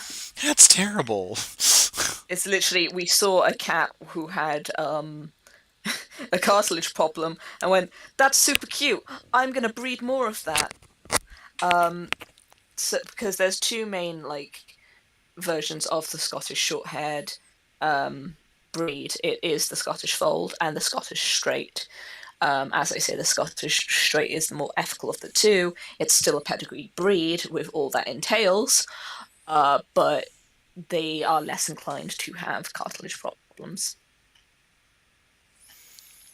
Also, they look like they have eyeliner, and better eyeliner than me, so, you know. You're so cute. I know, right? You're so adorable. You got to give yourself more credit, Neve. Your makeup game's pretty on point, though. Like, I mean, it kind of has to be. I have no eyelashes. look, whether or not you have them or not, you do a pretty good job. Thank you.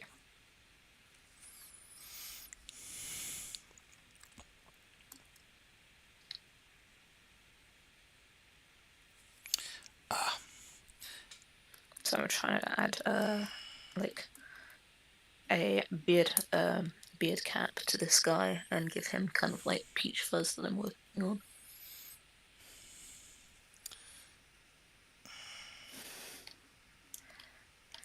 Yeah, this is my first model since I painted that Stormtrooper for my senior master sergeant that left. Oh, really? Yeah, and that Stormtrooper took me a hot minute to do because like I wanted to make sure I got like decent details and all that stuff.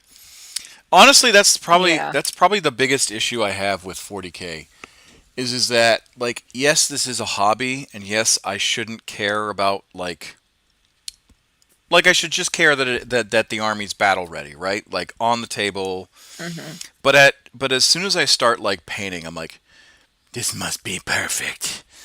I mean, I can't say shit. I'm the same way. I don't have a completed army because I want everything painted perfectly. But like, also, in the words of Alice in Wonderland, I give very good advice, but I very seldom follow it. You should be easier on yourself. I know. Which is why I'm kind of excited. I'm painting chaos Chaos. because like Chaos.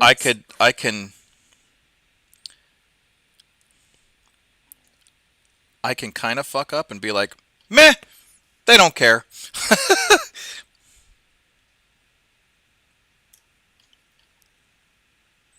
Like really, the only time I would like focus on making them somewhat the same and regimented is that if I was doing Blood Pact Hmm. or the Sons of Sek or any of the Chaos Renegade militia uh, that is written about in the Gonsko series. Yeah.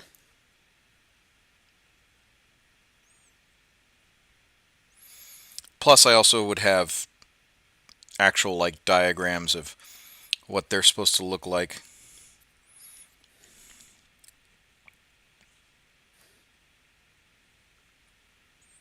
Hmm.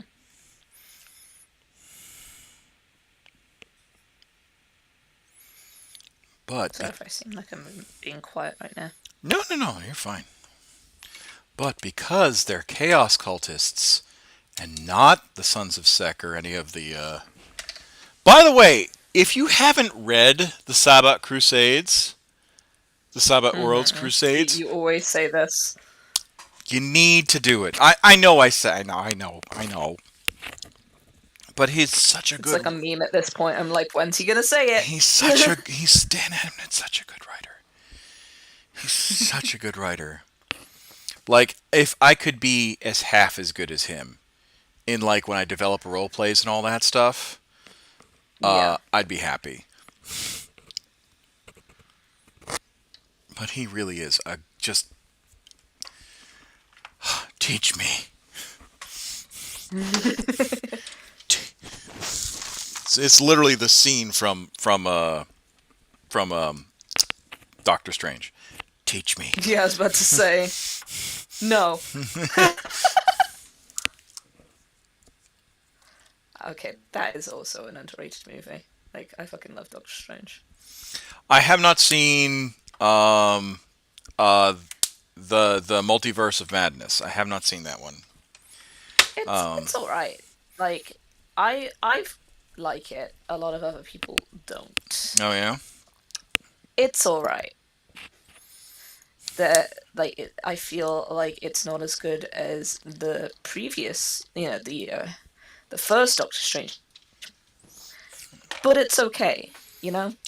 Does it still have the same, like, I guess does it still have, like, that same feel of, like, kind of head trippy, like, true to the or faithful to, like, the. In places, yeah. Okay, all right. But it's also a little bit of a found family in terms of Doctor Strange and his relationship with America Chavez. He does accidentally become a dad in the movie. I in mean, that it's very much adopted daughter dad kind of vibe. I mean, to be fair, Marvel always had those story arcs. Yeah. You like I like people bitch and complain about, like, oh, it's there's always, like, this single parent vibe or whatever the case is when it comes to, like, certain story arcs. Oh no, I say as I said, I like it. I am not shitting on it. If anything, I'm doing the opposite because it suits the character. Because he, like, Doctor Strange seems to do, like, funny enough, going back to what I just said about Alice in Wonderland, I give very good advice, but I very seldom follow it. He performs best when he has someone he cares about and is looking out for. Yeah. And it comes off as truly selfless and very genuine in the way that he comes across and helps America Chavez. Like, I'd even say that when he's helping Christine, it still kind of feels like he's trying to get something from her in that, he wants a relationship out of it, but she doesn't. Yeah. But with America Chavez, it is very much clearly he has seen this person in need and he wants to help them no matter what. Yeah. Which, that just shows his best qualities. Yeah, no. As I say, I like it. Yeah, no. What I was trying to get at is that, like, like, most Marvel comics, when they deal with, like, the absentee father figure or, like, the surrogate mom or whatever the case is, you name it. I mean, it happened with Tony Stark and Spider-Man. Yeah. But that's really, like, the exception that proves the rule. Most people don't want the sidekick story. Like, us, because they think, oh, it's Batman or whatever the case is, or, but I like the flawed, well, I guess I'm your problem, or I guess you're my problem now, kind of a deal, because it puts kind of like Joel and Ellie from the first Last of Us. Yeah.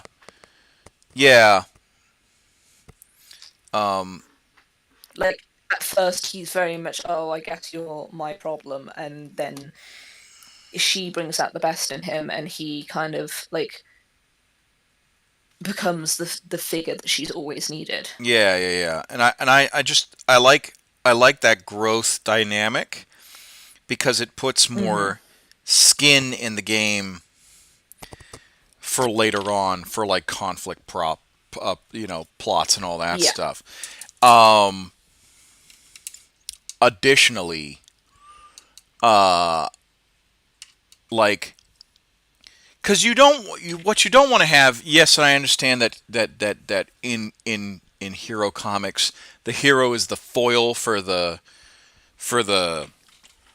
reader, or not the foil, the blanket for the reader, right? Right. The reader goes into and takes part of the hero's identity. So for some people that may not have had a decent father figure or a decent mother figure in their upbringing, it could be somewhat sore. But I mean, like, yeah, it's like kind of I hate to like jump in there. The Boys plays that in a really good way and a really clever way in that Huey attaches himself to Butcher as this father figure, but Butcher is not a good influence, and the yeah, show goes, to lengths to show you that. And at the very end of the recent season, he comes to terms with that his actual father, whilst he sees him as this like he initially saw him as this weak person who he didn't want to be anything like. His actual father did have a strength to him that he just wasn't appreciating, and by the very end of it, he's like, I don't have to be this toxic masculine one. So there is the word again. Sorry, toxic masculinity. I don't have to be this toxic person who shits on everyone to get what I want, and is just throwing his fist around and just is this powerhouse. Like, power and strength can also be pizza pockets and a good movie during rough times. It can be stability when you don't have stability. And yeah, like it turns it on this head that the person who typically we would expect to be the father figure to look up to in that relationship, being this big macho man who would be seen as traditionally like one of the heroes of the story, or at least an anti-hero. He's not a good person, and he's not a good influence. yeah, yeah. And so like, And but yeah, so like I kind of like that dynamic of like you know um being the surrogate father or mother figure or role model, because like it it makes there's skin in the game. That person either succeeds or fails, and then that person learns from it, right? Sometimes at the expense of whoever they're taking on. Um, the one actually another dynamic that's really good is the brothers dynamic, which I use like Obi-Wan Kenobi and Anakin Skywalker as the example for the brothers. we were brothers, Yeah, Anakin. well, yeah, and but Sorry, as the Cain and Abel dynamic. yeah, as bad as some of the writing was at points. Um, Sorry. I like to meme that scene to high heck, you know that. yeah, I know. To high hecked. Ha ha ha. You're lucky I love you. Why you? I was about to say, why are you friends with me? Just because cause you know why I'm friends with you, because I tolerate your existence. I acknowledge that you're around. I'm like, who's that? Oh, that's just Neve. That's just the absolute gremlin that I allowed to be in my presence. I'm just waiting for them to do something stupid. But yeah, I like that dynamic as well if it's done right, right? Like, Yeah. um, it can't be it can't be contrived or cheesy, um, Hmm. and it can't be sanctimonious either. Like it has to like it has to hit. Um, like the two people have to be flawed, kind of a Yeah. deal. Um, which is why I loved Kenobi. Oh, I loved Kenobi. If you haven't seen it, I have, yeah, no, I haven't watched it yet. I know my dad did, and he had mixed feelings about it, but my dad no, hasn't no. been a fan of much that has been churned out by Disney recently in terms of the Star Wars franchise. So I've had Or the issues. franchising of Star Wars. I have had issues with some of the episodes, Hmm. but mainly because like my one complaint is I wish they would stop introducing Jedi. That's my biggest issue. Yeah. The whole point of the purge Is that there shouldn't be any. is that, well, not just that there shouldn't be any, but because it was so damn successful, it forced Yoda and Obi-Wan to go into hiding. Yeah. Not for the sake of like, oh, we just need to lay low until Luke becomes of age, but like, oh shit, we need to lay low because we're probably going to die. Like it, like that's Yeah. the like that's the point of the Jedi Purge, is that at the key critical moment where where the Jedi were supposed to be the most selfless and the most heroic, the two last remaining Jedi were like, I don't like our odds. We need to maybe rethink our plan, kind of a deal. Yeah.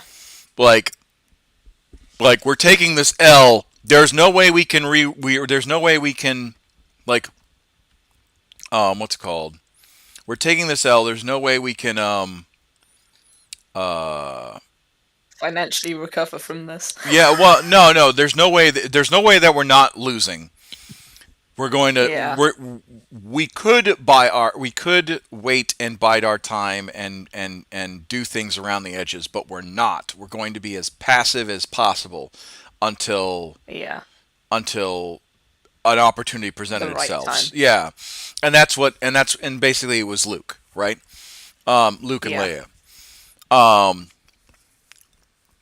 So to me, when they introduced some more Jedi, like Ahsoka being around or surviving, or I mean, they had already kind of introduced that in the animated. I know they did, but what I'm saying is that like the only Jedi in the expanded universe before Disney bought it was Quinlan Voss. Like I could count maybe on my hand the amount of Jedi that survived.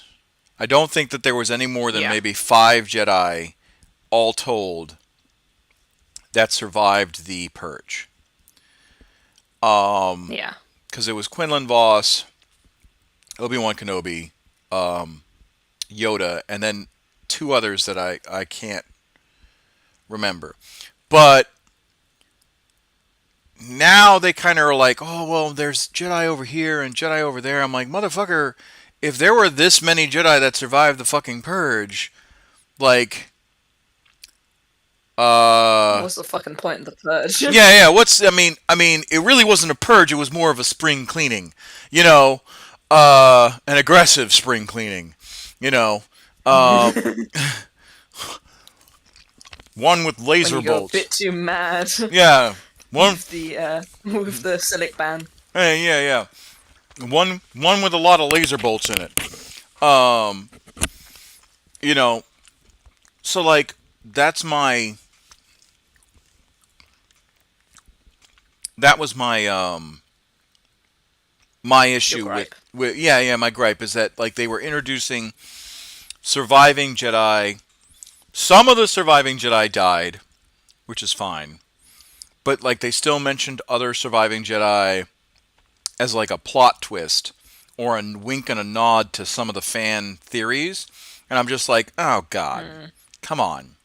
Like, isn't there a fan theory that that Twi'lek lady? I always forget her name. I'm sorry. That Ayla, she supposedly survived that fall. Yeah. Ayla Sakura. Yeah, no. She died. Died.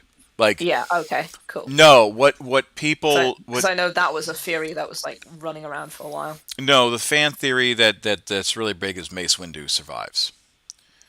Oh, okay. Which really cheapens His sacrifice. well, not his sacrifice, but the fact it cheapens Anakin's fall to the dark side. Like, Yeah. because of Anakin's inaction between Mace Windu and Darth Sidious, He died. Yeah. he died, and that's what kind of pushed him over the edge. Is that Yeah. and then and then and That then killing and the then younglings. so the start was his inaction with Mace Windu versus Palpatine, and then his direct intervention stopping Mace Windu, killing Palpatine, and then immediately him not avenging Palpatine, or sorry, him not avenging Mace Windu after Palpatine ends him. Like, that was kind of the start, and then that is what pushed him over the edge. So, like, if Mace Windu does survive, theoretically, it cheapens Mace Windu's death because that was the straw Yeah. that broke the camel's back. And it's just like, well, god damn it, I mean, yeah, he killed Yeah. a bunch of younglings, but that, like, like, Kids, do they really matter? that doesn't Sorry. no. What I'm saying is that that doesn't mean anything to.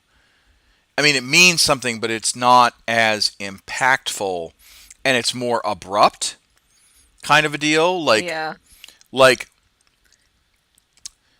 They're not the younglings. yeah. Well. That's the thing is that in it makes his fall even faster and almost unrealistic in my sense. Like Yeah. not only did you fall, but you decided to go psychopath. Whereas if Mace Windu dies, that's when he's like, all right, I've already killed my first person through my actions. Now it's just body count, kind of a deal. Like, at that point. Yeah. So that's my take on it. That's your read on. Yeah. Like, yeah, it was necessary for him to. It was necessary for him to, like, truly fall the way that he did, and be the monster that like everyone made him out to be in episodes, 4 through 5. But the reason why he was a monster is what, like, he was doing it for a twisted sense of justice and a twisted sense of, like, love and self-preservation. Yeah, Yeah. because he constantly felt that he was being treated unjustly because of Yeah, I know. You know. I watched the film. no. I'm explaining. Sorry. I'm explaining it to somebody that maybe hadn't watched it. Oh, okay. Yeah. It's like, bro, I grew up watching this. I know you did. No. I know you did. I'm doing this for the benefit of Like, anyone that. I've been contemplating perhaps at some point working on a Twi'lek cosplay. I would be so for it. Your Jester one's pretty good. So, Me. It's. Yes, it would be blue. I was about to say, if it's not blue, I'm going to be very upset at you. I just like blue. My hair's blue. What can I say? I'm not. I'm not chastising you. I'm just simply saying that, like, No, I know you're not yeah, chastising me. I'm just saying that I wouldn't be what's it called consistent yeah. if it wasn't blue. That's what I'm saying. All right, so he's kind of got everything squared away. I'm just trying to look and make sure that I'm not dorking this up to the point where I have to redo everything because I suck. Um, no, that's good. What about you? Okay, I think I am done with this model, which is brilliant.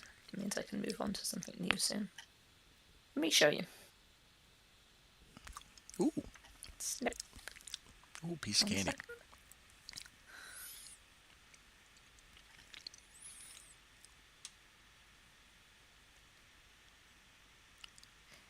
It's actually one of my Patreon members. He lent me his face.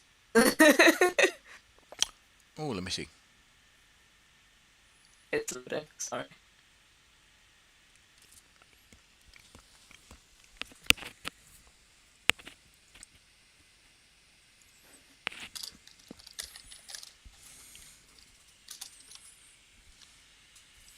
Oh, wow. Wow, that's pretty good. Let me show you. I've even given him like fluff building up I was about to across his say, his face. skin looks very shiny. I'm assuming that's the program. That's just the lighting of the program. Yeah, I mean, I've got that's a rim light going on there. that's not bad. I it looks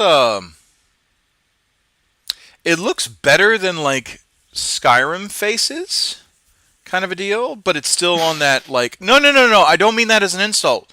I mean that like it's kind of got that like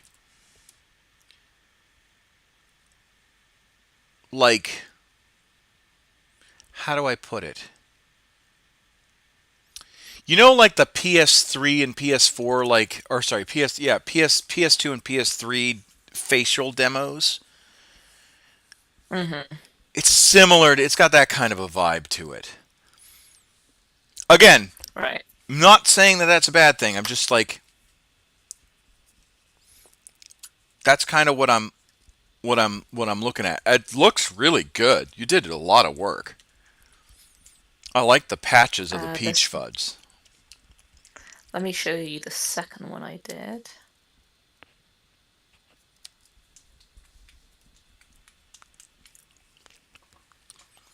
Let's see. I think the second one I did is a lot better.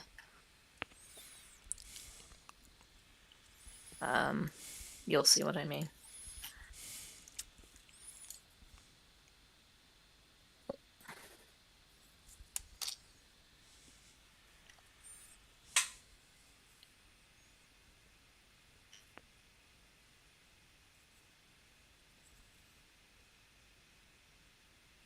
And my PC wants to die suddenly.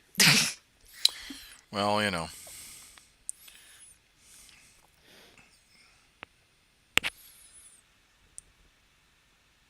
Oh yeah, the beard is fucking pretty thick. It's a dwarf. Now it's a person. Once No, again, someone has lent me their face. no, I'm saying that the beard looks very dwarven. How Oh, how how it comes down to like that rounded point. yeah. Like if you were to tell me that that is not that was a human character's face, I'd believe you. But like if you were to tell me like, "Oh yeah, I just modeled this off of like Thorgrim Ironbrow or whatever the case is," I'd be like, "Oh, yeah, no, I totally see that."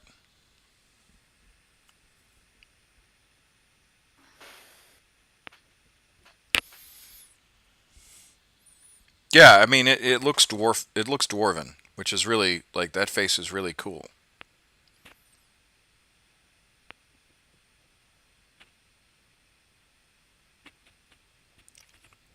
But yeah, I'm gonna get these published online, and then I will be putting in my planning for the next 3D model that I'm gonna do. I'm gonna do something stylized this time. Oh, what's your style going to be? Yeah, kind of, kind of in the realms of the chibis that I've recently been drawing. Okay. Hence why I've been revamping that style. Okay. All right. I dig. There's things that have been going on in the background here. No, I like it. I like it.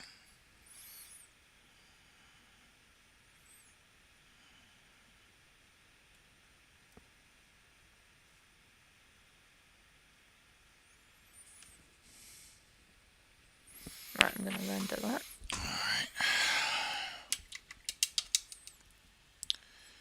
All right, we will finish at least one cultist tonight. God, it took me literally 3 hours to finish a cultist. Jesus. I gotta be more fair on myself. It's because I've been struggling to find paints, and you know, I didn't know exactly what I wanted to do. Mm. This is why I gotta like plan out my damn streams.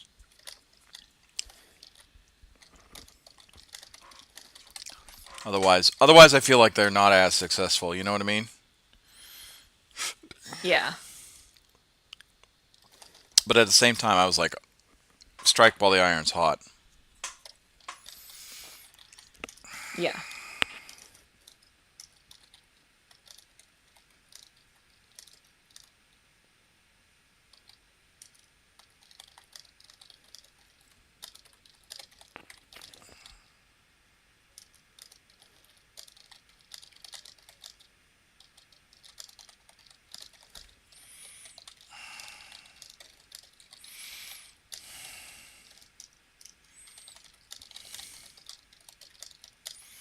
Good thing about Chaos Cultists, you don't need to have them in a uniform. It's just scraps of clothes. Have you decided which Chaos God they? No, And then I the think this is going to be an undivided fucking warband. You know.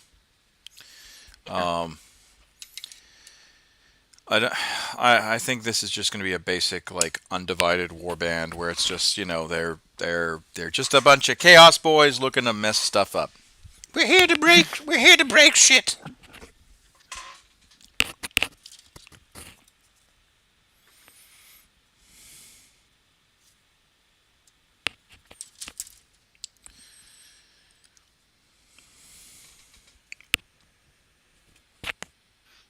I can't get over how cute those kittens are. I know they are adorable. They are really. I still have like I still have the what's it called? The tab open, and I'm just looking at it, and I'm like, oh my god! And it's not far from where I live, so I'm just Neve, I need you to be strong. Scottish Straits. Neve, I need you to be strong. Look at this one. I need you to be strong. Oh, it's so cute.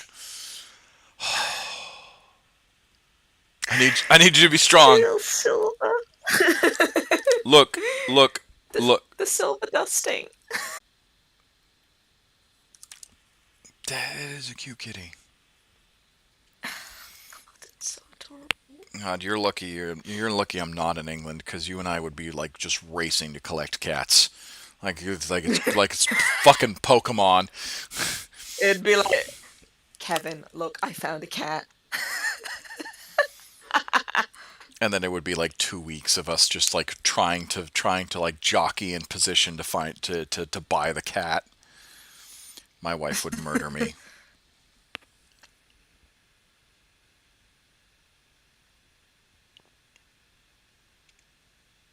God, I hate small dogs because they are such assholes.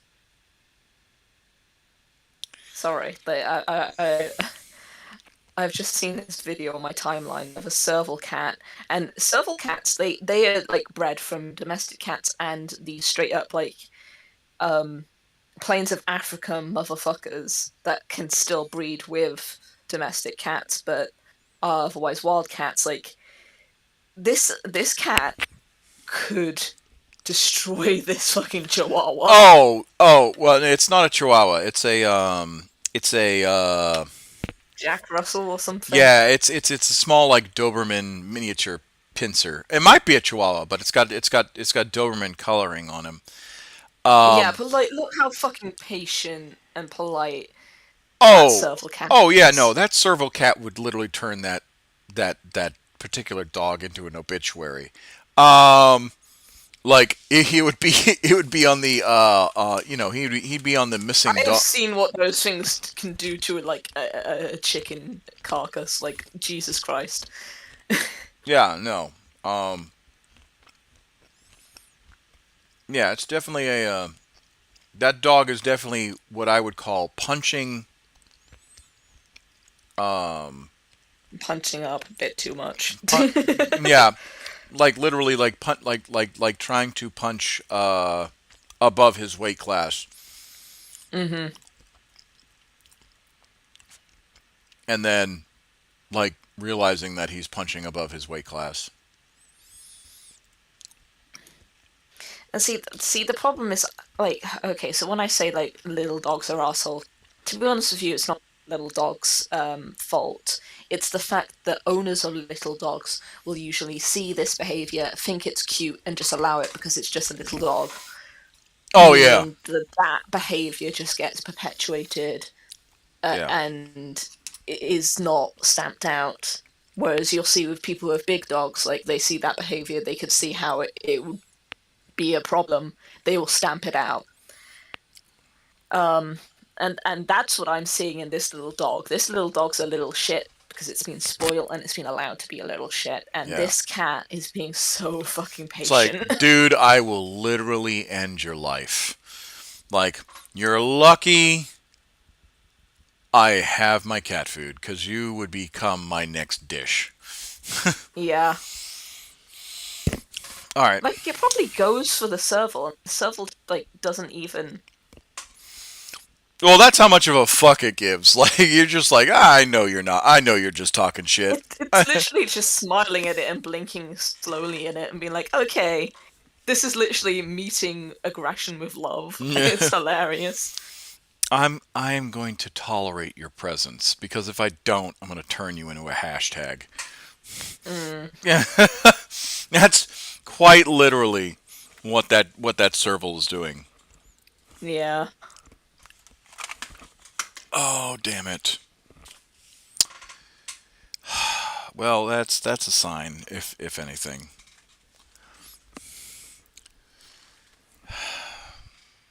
All right. Serval's like straight at what a Gyrinx would be. Oh yeah, yeah. I love Gyrinx. Eldar Kitty.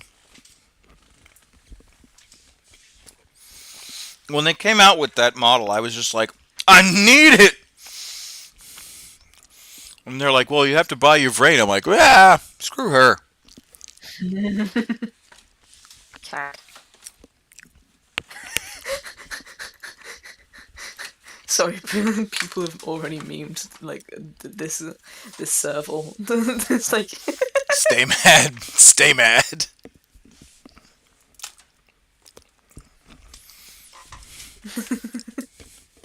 it's literally knife cat. Yeah. It's like carry on, bro. See what happens. Yeah. Yeah, I might be a cat, but I will gladly take your wrist off. That's why I don't think I'd ever get like a serval, or if I do get something similar to like an exotic cat, I'm gonna wait till like my kids are out of the house. Hello, Nina. Yeah. Because that's the one thing I'm concerned about is a cat like that because they've been crossbred with like a Savannah what are they called? Not ocelots. Savannah cats. Yeah, because they're savanna cats. Um, like that is a solid. Don't have small animals or little children. Like, and I've never heard of a serval going, you know, off Ape the shit. off Yeah. the deep end with an owner. But that hmm doesn't mean that doesn't happen. Yeah. Like I've seen videos of what servals do to their food. Like there's this one serval I see on my Twitter a lot where they feed this thing whole fucking chickens, and you see it as soon as it sees the chicken, it is growling, snarling, tearing thing to shit. Which is Yeah, why I'm looking at this video and being like, dog, you would be past yeah, tense yeah, if this serval gave an ounce of a shit, you would be past yeah. tense. You would be a hashtag quicker than anything else. Yeah, that's why I don't like if I do get a I say wild, but a more exotic pet. I think I will wait Mm. until after like the kids are out of the house. How am I doing? I'm doing great. I'm just finishing building a. We've just finished one cultist, and really, when I say finished, I mean I put him together because I haven't even done his eyeballs yet. Uh, but it's already 2 o'clock, and we started kind of late. Um, so we're gonna call it good here. Uh, and I kind of feel bad that I only did one chaos cultist, but at the same time, um, I didn't know I was going to be filming tonight, so uh, strike while the iron's hot, and as Neve says, this is a hobby, so I'm going to allow myself the Good. you know what, I got one done, and one is good. I So, need to feed the cats. and you're talking about cats. Yes, we are talking about cats. We actually had a long conversation about administrative processes and military law and why Sergeant Hecht had to be a Shoot someone out like they were the serval yeah. in this No, situation. oh no, yeah, no, it was definite. It was a definite. It was a definite parody of like I'm in danger kind of a deal. Like they heard my displeasure quite. Um, but yeah, no. Neve, I thank you for joining me for this episode. Um, There's no problem. like now, I'm gonna try and film tomorrow, and I'm actually going to. I think we're gonna do some more model building, um, or model painting because we're almost done with him. Where's the model butt plug? There it is. I, s- I still can't believe Games Workshop designed. At least I could say hi to you. Yes, thank you, Nina. I appreciate you saying hi to me. Uh, I still don't know who greenlit this frickin' handle. Like, I really don't. But they did it. But yep, here we go. Oh, little data. Uh, there we go. We got him done. We got him done.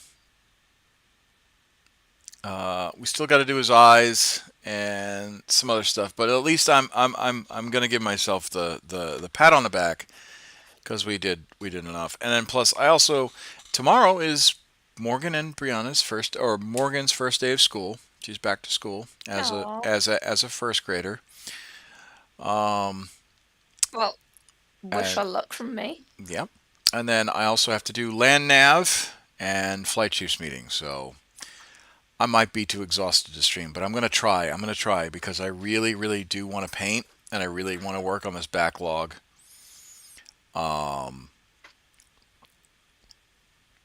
of like my models. I really want to like start reducing my power save. I have to start working game tomorrow as well. Oh, I'm sorry. I'm sorry. But yeah, I should try and be on later on today, and I will talk to you guys later. My name is Commissar Hecht, and I'll see you guys in the next episode. Bye bye. Goodbye.